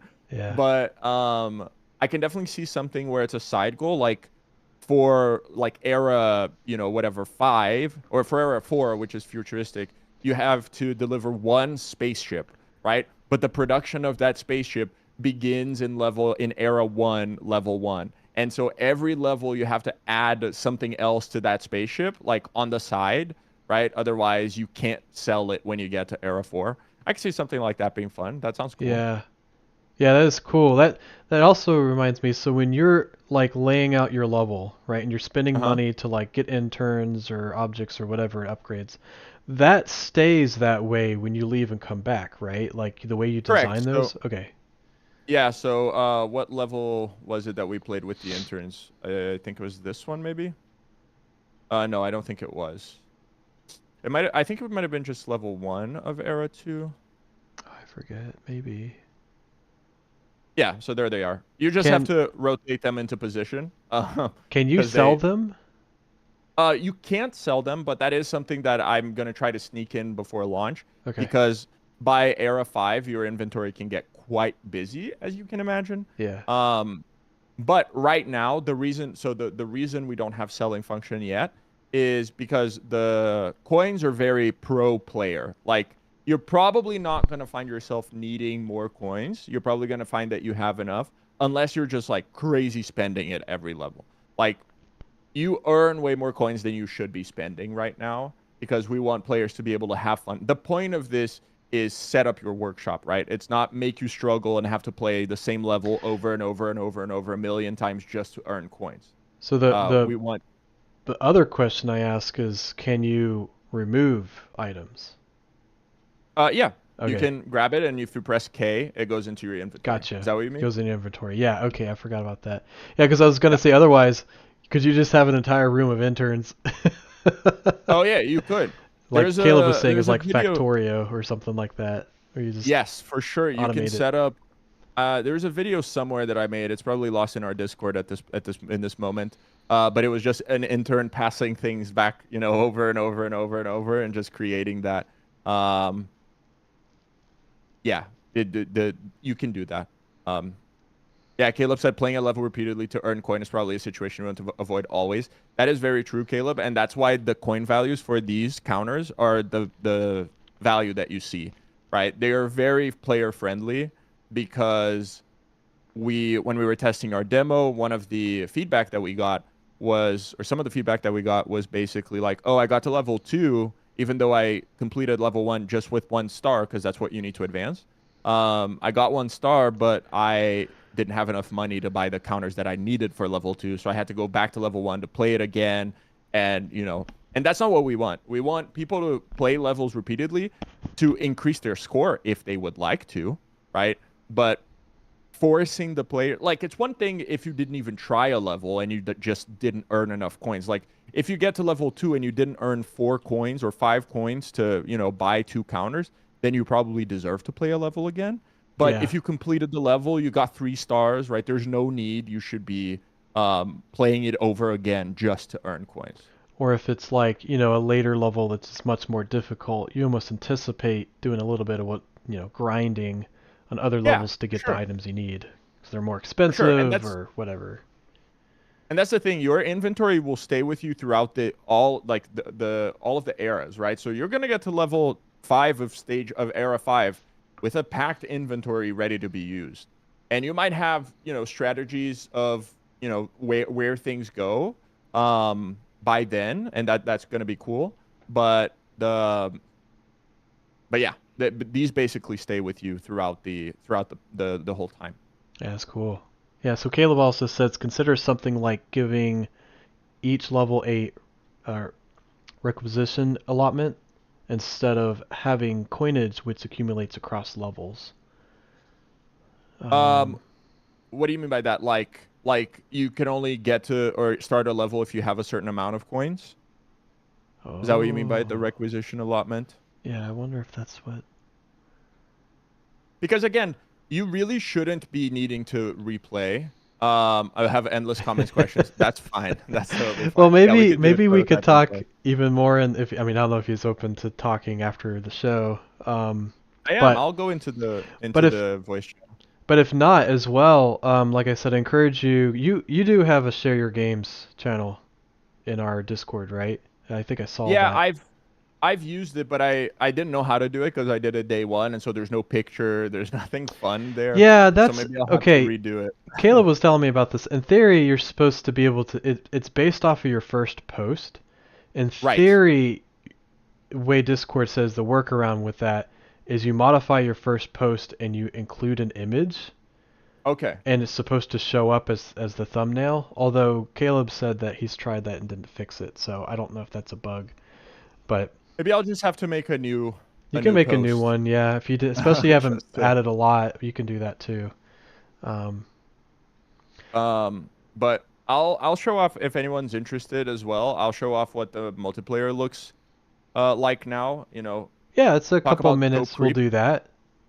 Um, Talk about scope creep. That's the one thing I regret is getting into I will tell you when you start saying like you know overcooked or whatnot. I'm looking for more co-op local play games. So if you can include this, I know it's a lot of work. I have oh, friends co-op. I will start playing this with. You know what I mean? Like I think Yeah. it's worth the adding the feature in it. I know it's a lot of work, but um Yeah, we considered couch co-op for a little bit. It does not have couch co-op currently, which is a little bit disappointing. Um, it's not the end of the it, world. I think it's more the strategy behind that is more like this game needs multiplayer, right? It Yeah. obviously like it's a fun game by yourself, but it's completely Well, different when you're playing with friends and well, being chaotic about it. especially right now, your first release is going to be on Steam, right? Yes. Yeah, so couch co-op isn't as like common, I feel, on Steam than it is Right. on console. So Yeah. And so yeah, everything, all of these features like console or couch co-op or other things, we're kind of waiting to see, is it justified to spend that time, right? Like, does the yeah. game in its state pick up a little bit of steam, no pun intended, Hmm. before we invest the time and money to develop something like that. Um, but yeah, I can show you the multiplayer real quick. So if anyone is planning on doing multiplayer with Unity and you're not yet using Unity 6, I couldn't recommend it more. So here I'll just do a quick example. So this guy will be Leo. This guy will be Wesley. Yay.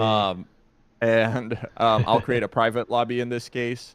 So, you go ahead and create a private lobby. Of course, if you try to join a random lobby, it's not going to find one because it's private. So for this one, I have to do the code, which is HRC TR8. Whoops, 8. So And if then, you are looking for one that's open, it's just anybody that has a public one will be able to join those, and it'll be kind of be like yep. this little, yeah, lobby. Okay. You can just Cool. join in. It's gonna be hard because you can't really communicate. Like there is no Vox or there is no Vivox in the game. Yeah. Um, so it's gonna be a little bit I difficult. But mean, the idea of the game was always to play on Discord with yeah, your I was friends, gonna say anyways. Discord is so universal now. Not to Right. say that because we're in a Discord. I feel a little bit biased, but um, yeah. So Kalo says if you don't have Unity 6, you can use Parallel Parallel sync. Yep. Sync, yeah, to achieve similar I thing. Yeah, I used to use Parallel Sync, Caleb. It's definitely gets the job done. But I think the Unity has done an amazing job at making it faster and easier. Um, but yes, Parallel Sync will get the job done for sure. So here is Tony and Wolf. Once both players are ready, you're going to go into the select page here.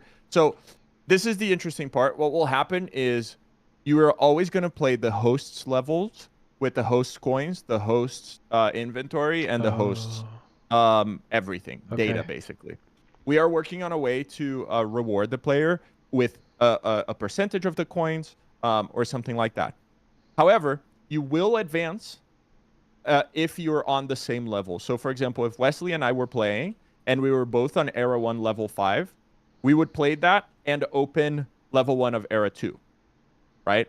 But if I was on level 5 and I was hosting and Wesley hadn't played the game yet, I would get the first level of Era 2. You would not. And the very simple reason for that is we don't want players to be able to open up later levels before playing the first ones.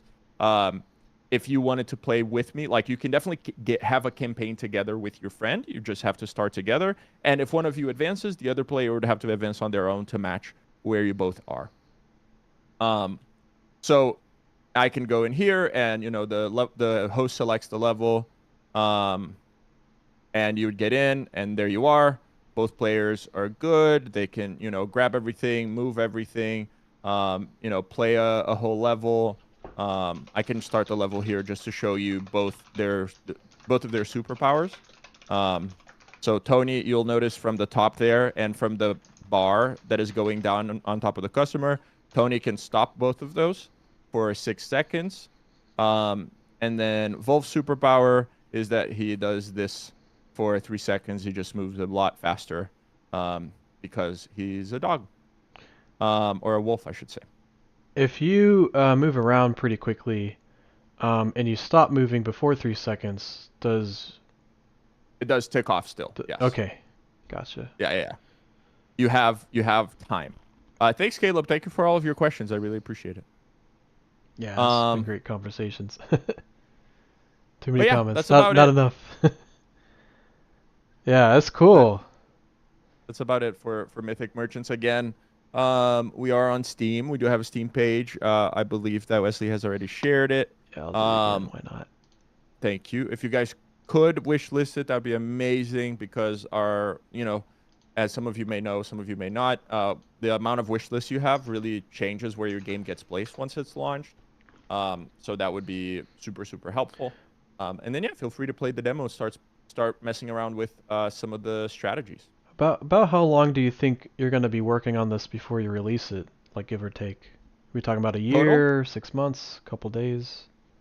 like since we started, Well, or that and also when you think you're going to release it. we're aiming to release it mid-March, like March. now. Okay. Oh So wow, great. in like I thought it was 2 to soon. 3 weeks. Yeah, Yeah. we're going to GDC. We're going to be at Cool. GDC in San Francisco, and our hope is to have it out before then. That's great. So, Yeah, that'd be awesome. yeah, I mean, like I said, the few things we're missing here is mostly visual. Oh my God, what's the word I'm looking for? Polishing. Yeah, The mechanics of the game, the multiplayer part is again mostly done. We're doing a lot of internal playtests to catch any bugs now. But yeah, we're optimistic to launch it soon. that's And it great. will be a year. We started March 1st of 2024. Dude, So that's insane. You've shown so much progress in a year. That's I know crazy. And that and I those would videos. mention that too when in your talks with like if you get talks with a publisher. I don't know if that's your thing you want to do or not, but if you talk to Mhm. people, like mention that because like showcasing your progress in that short amount of time is a good thing. It gives people food for thought, Yeah, right? So if you true. were saying like, yeah, later down the road you guys want to do 50 levels instead of 25, like that's something to keep in mind is that hey, we're going to think about adding this as a future upgrade or something like that or a DLC or whatever, Yeah. you have the capacity to do so. Yeah, for sure. I personally am anti DLC. I would Yeah. just put it in the game, like whatever you paid for at the beginning. And this game will be 9.99 by the way. Oh, cool. So whatever, whatever we decide to add, you bought the game, it's yours. I don't feel any need unless it's something completely different. I don't feel the need to Yeah. make it a DLC. Yeah. It makes things Um, complicated down the line too with consoles, I bet. Like, yes. should they get Yeah. it or So not? It's a DLC. Yeah, you can complicate things. yeah, it's So, like I saw Pirate Software, very famous game dev, right? mm, He was talking about DLCs, and he went on the Sims page on Steam, and it's just like 30 DLCs. yeah. Like you think you buy a $20 game, but you're actually buying a $100 game with Yeah, everything. that's it's a bit So, ridiculous. But um, but yeah, that's it. yeah, Yeah, it's I cool. hope you guys enjoyed it. Yeah, this was awesome. Yeah, and I think if you have more questions, again, I'm gonna try to wrap this last part off of this presentation later. But if you have questions for Leo, to go ahead and you can message him in our Discord channel, or if he sticks around, you might be able to be in the voice channel later. We'll just kind of see how things go. But please let us know, and we can always forward messages too. Like I mentioned before, our Discord channel is a great way to reply to us. You can use info@thecog.com, and I can always get you guys connected. But yeah, this is awesome. It's looking really cool. Thank you. I'm very excited to see it complete, and then when you get it launched, let us know. We'll reciprocate and post it everywhere that we can. And very excited to see it out for buy, so to speak. I So appreciate that. Yeah. cool. Well, thanks so much. Cool. And we'll kind of taper things off at this point. But thanks for stopping by, as well as Molly. I saw you in the chat, and then Caleb helping out with comments. And I think we're going to go ahead and move into our last part of the presentation, and we'll keep you guys posted. So I will go ahead and go into the last bit. So I'm going to go ahead and share my screen. And right now, we'll go ahead and showcase some things that have kind of come up in our Discord channel. So, as I mentioned before, we have a lot of games going on all times, all month long, all kinds of good stuff. So I'm not going to be able to play them. I've been trying to do a lot. If I don't have a lot of presentations, I'll try to play them. But today I wanted to kind of showcase a couple of the games that have been in our Share Your Games channel. So if you're not familiar with that, you go to Discord and you go on the left side down to share your games. You'll see a bunch of cards. Here's Mythic Merchant, just like I mentioned before. And basically, you'll notice as I scroll down, these get to be older and older and older, right? As soon as anybody makes an update in these, so if you're the owner or if you just kind of make a comment, it will pump to the top, and I will start to look at these. These are kind of the last 30 days.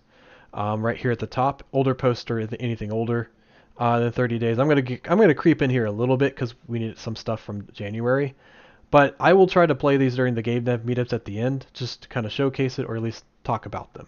So as I'm going through, I'm just gonna go through a couple of these just kind of real quick, and then we'll jump into the Discord channel if you kind of want to chat for a little fun end of your day. Cryptic Camp has gotten a lot of updates, and I'll kind of showcase their card. It's a really cool game. They have a web page if you want to go to. Of course, this is on that card. But it's a 2.5D camp life adventure game where players can help restore an an abandoned campground into a cozy refuge for local cryptid populations. So really great artwork, lots of really cool stuff kind of being showcased. There's some screenshots, still kind of a work in progress. But if you check out our Discord, you can see some of their updates here. As you can see, there's a lot of really cool, cute animations kind of moving around. It kind of reminds me of what is that? It reminds me of certain kinds of games. I forget. I'm really bad with games, but yeah, some really cool mechanics being showcased. So I'm really excited to kind of see how this turns out. And if you get a point to where we can start to actually play parts of this, it'd be cool too to play on the stream or through a prototype and play.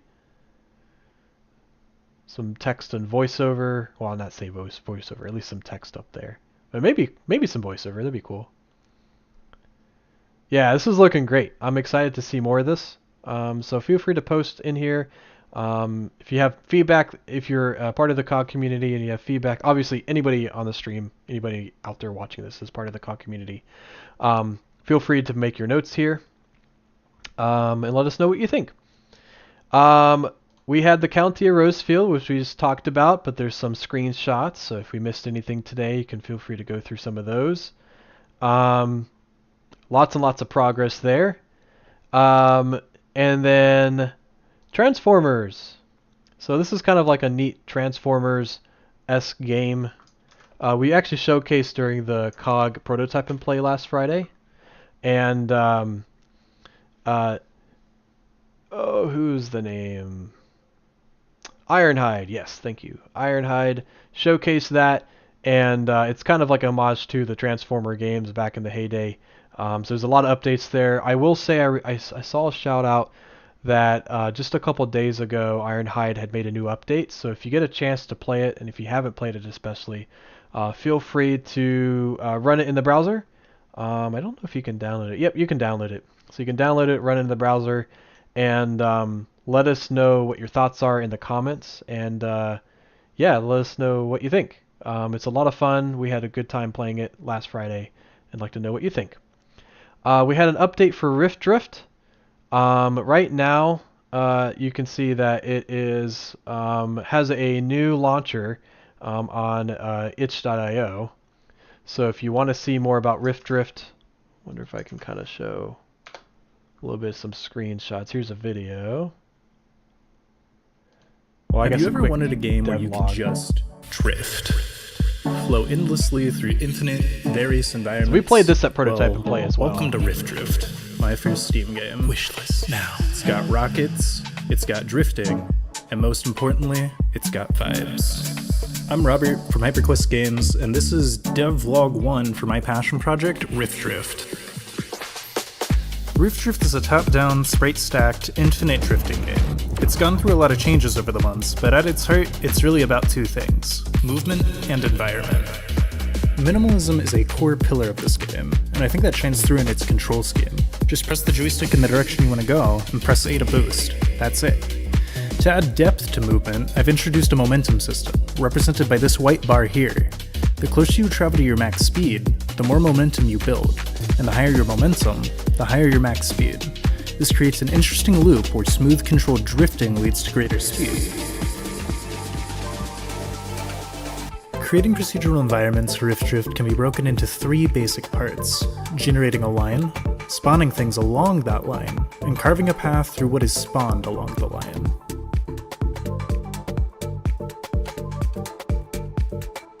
For different biomes, I've created a variety of walls, floors, and props. I'm using tables that assign probabilities to each thing that spawns in a given biome. With this system, we can procedurally generate biome variants like a stick-filled forest, an ice-filled cave, or even blend multiple variants together.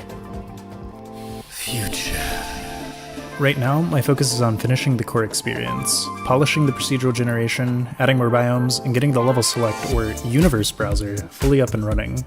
I want exploring these infinite variations to feel seamless, engaging, and a little magical. Beyond that, I've thought of adding some form of progression through slottable upgrades that can change the way the craft controls and visual customization.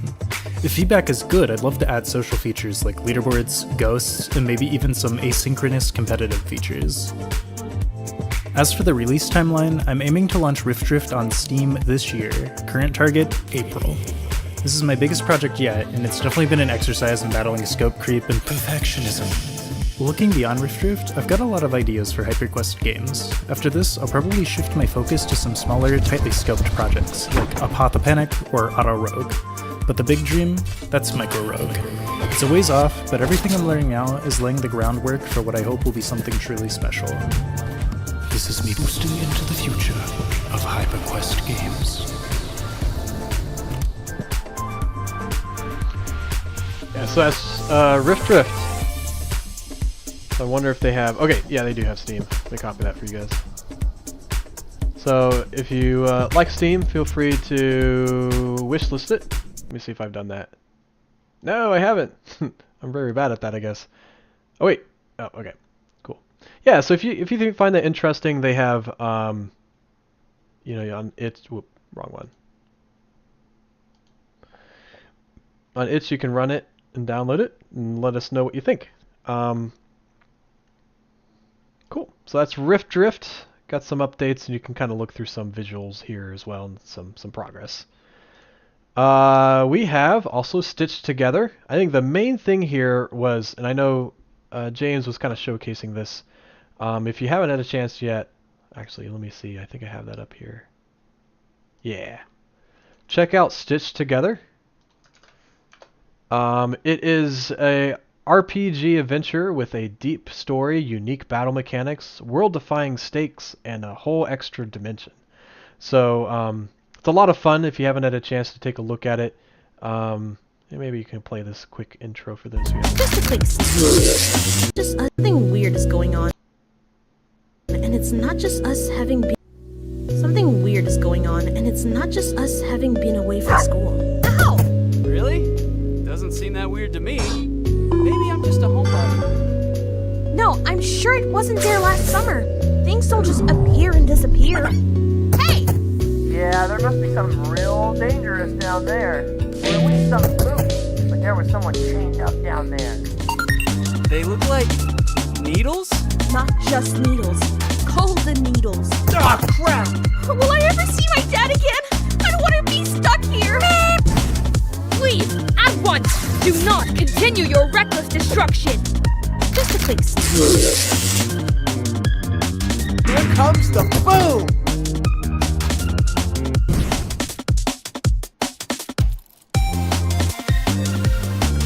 That's Stitched Together. Definitely excited for that release. I know in our Discord channel, they had mentioned that they have a boss battle, unique UI skin, so they have more impact and staying power. So feel free to take a couple look at some of those updates. Some new UI, like the Mothman. So cool.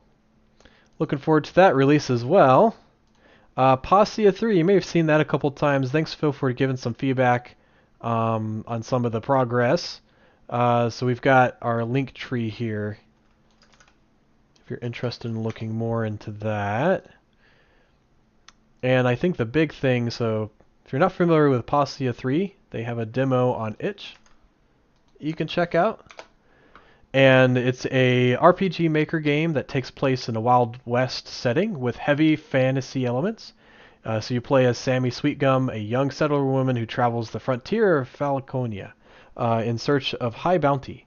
The game will have a free demo of the gameplay up until the end of the first dungeon. Afterwards, the game will be released in 2 acts for a paid price. I'm currently developing this game, so feel free to hop in the bandwagon, give some advice, and even contribute in some way, shape, or form.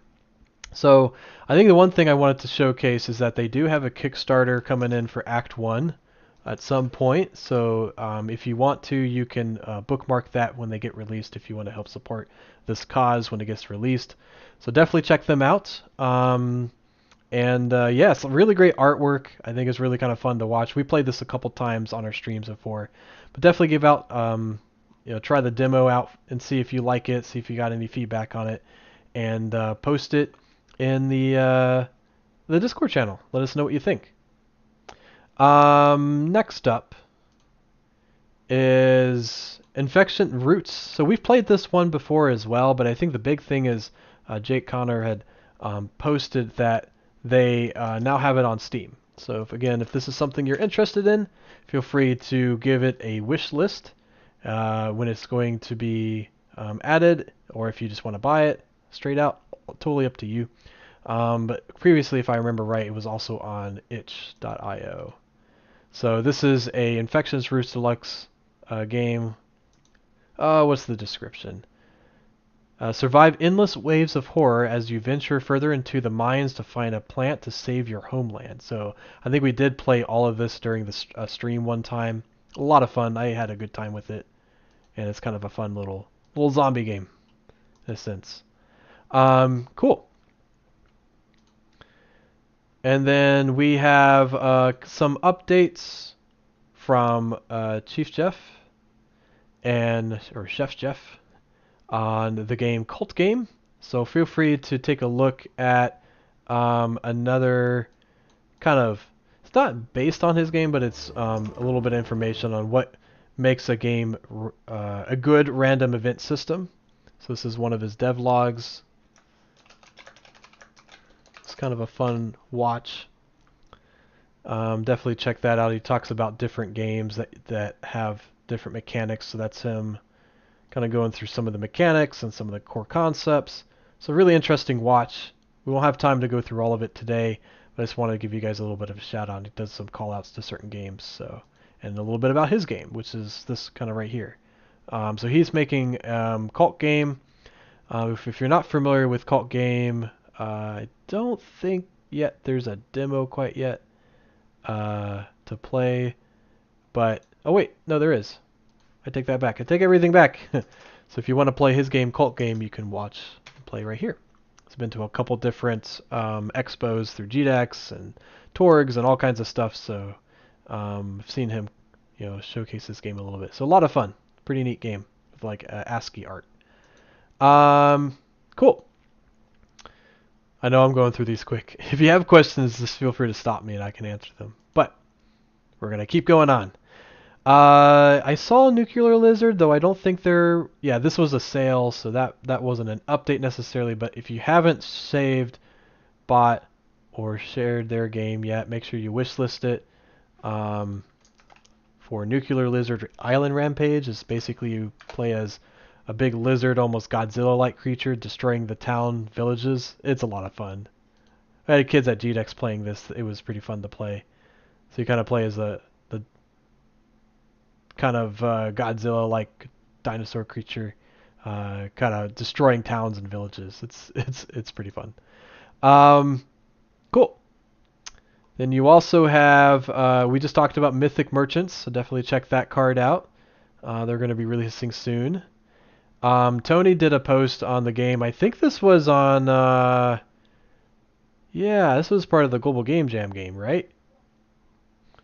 So if you haven't had a chance to play that there, it says GGJ. Definitely check out Pop Puzzles. It's a Global Game Jam game where you use bubble skills to solve puzzles. So definitely check that out. It's a lot of fun. And then we have, he did an update, Tony as well, same developer on Quick Punch. Definitely check that out if you haven't had a chance to check it out. He just made a little icon. So not a lot updated quite yet, but good game to play nevertheless. Jake Connor has another game, Sky Striker. So if you haven't checked out Sky Striker, definitely check that out. It's another fun platformer game. Kind of this little dude. And try that out. Just created a new post. Oh. So yeah, Jake Connor has a lot of games. So if you're in here, you can always say view all prospect games, and he's got all his games up here. So there's a lot of games you can play around with. This is really cool. He's always showcasing something new almost every month. So definitely check out Prospect Games. And again, he's the creator for Sky Striker and the Infectious Roots Deluxe. Kind of going back to Mythic Merchants, made an update Oh, this was deleted. Sorry. So I think you're... Yeah, I might have to refresh. So Jake said, this one hasn't been updated in a while. Plans to be part of the Perspective collection. Yeah. So Jake has got like a collection of the games. That's probably what it'll be kind of part of. Cool. And kind of moving into past 30 days. This is kind of more like January almost. Swarm Z is another cool game. If I go to their itch page, fun 1 versus 1 tower defense game in which players defend their castle while spawning units to attack their opponent. Played using one keyboard for both players. So this was a game that I saw and played at the CCAD open house. So CCAD has a game design program at the college where it's kind of like a capstone project event where everybody who makes a game showcases their game and everybody gets to play it that night. And they kind of have the space where they can kind of play at any time, more or less. So this is kind of neat. So you got left side, right side, different power-ups and mechanics that you kind of level up your characters. They first start off as like a bee, and then maybe they turn into like a warrior. Or in this side, maybe instead of it's just an ant, it's like a queen bee. It's a lot of fun, and you've got like different mechanics you can like throw to each side. So definitely would encourage you to try Swarm Z. It's a lot of fun, especially if you like tower defense games. It's a blast. And oh, sorry, it keeps popping around. Yeah, Balloon to the Moon was in January, so you got a Google Drive there. I won't share that in the stream just because I think it's just safer to do it on itch. But definitely check out Balloon to the Moon. That's a lot of fun. He's always updating the new levels and graphics all the time. So it's kind of like you play as this little boy, you jump on balloons, you get these coins, and your goal is to kind of move through and progress through the level to get to the other side. So yeah, great job on that. I know you showed a little bit of that during our prototype and play last Friday. It's looking great. So good job there. And I think this was it because this is starting to get into December, which is obviously the Christmas tree. So yeah. So I think that's it. I think that's what we got so far. And that'll kind of take us to the end of the show. So yeah, sorry I didn't get to play those today. I think just kind of based on time frame, I just didn't want to spend, play one game but not other ones and all that good stuff. And also, what I want to do is now that we're kind of like tailored to the end of the show, I'm going to go ahead and post a link. If you're part of our Discord, here, I'll just post an invite to our Discord. So our invite to the Discord is here. And then once you're there, there's a voice channel called General, kind of about halfway down on the left side. That'll be this link. Join us there if you want to talk more in person. I'll stick around for a little while, at least until 4 if you guys want to. And I got to hop off for another thing too. It's a busy day. But I'm so excited that we got to showcase such amazing games. You guys always surprise us with not just the amount of games that are made month to month, but also the quality and amazing like updates for these. That's the biggest thing I always say, like especially if you're wanting to kind of develop and get into the industry, continue to share, continue to make, continue to grow into your creation process, whether that's making art, music, designing games, programming games, releasing games, even just kind of being a part of these talks, right? Let us know how we can help you. We'll keep promoting what you're working on. We'll have fun. Just as a reminder, our next event is March 14th, Friday at 6 p.m. at the Game Arena. So that'll be our prototype and play. And we'll be happy to see you there. And especially if you got these games you want to show in person, that's one of the best places to do it. Even if you have card games, right? Board games, all that good stuff. We're basically going to have a space for you to kind of hang out, chill, grab some snacks, and if you want, there's drinks and stuff like that. So a lot of fun. Hope to see you there. If not, jump into our Discord channel, talk there. And if not either one of those, hope you have a great weekend. Hope to see you next time. And if nothing else, you guys have a great rest of your weekend and have a great day. And I will catch you all later. Thanks, everybody. Bye-bye.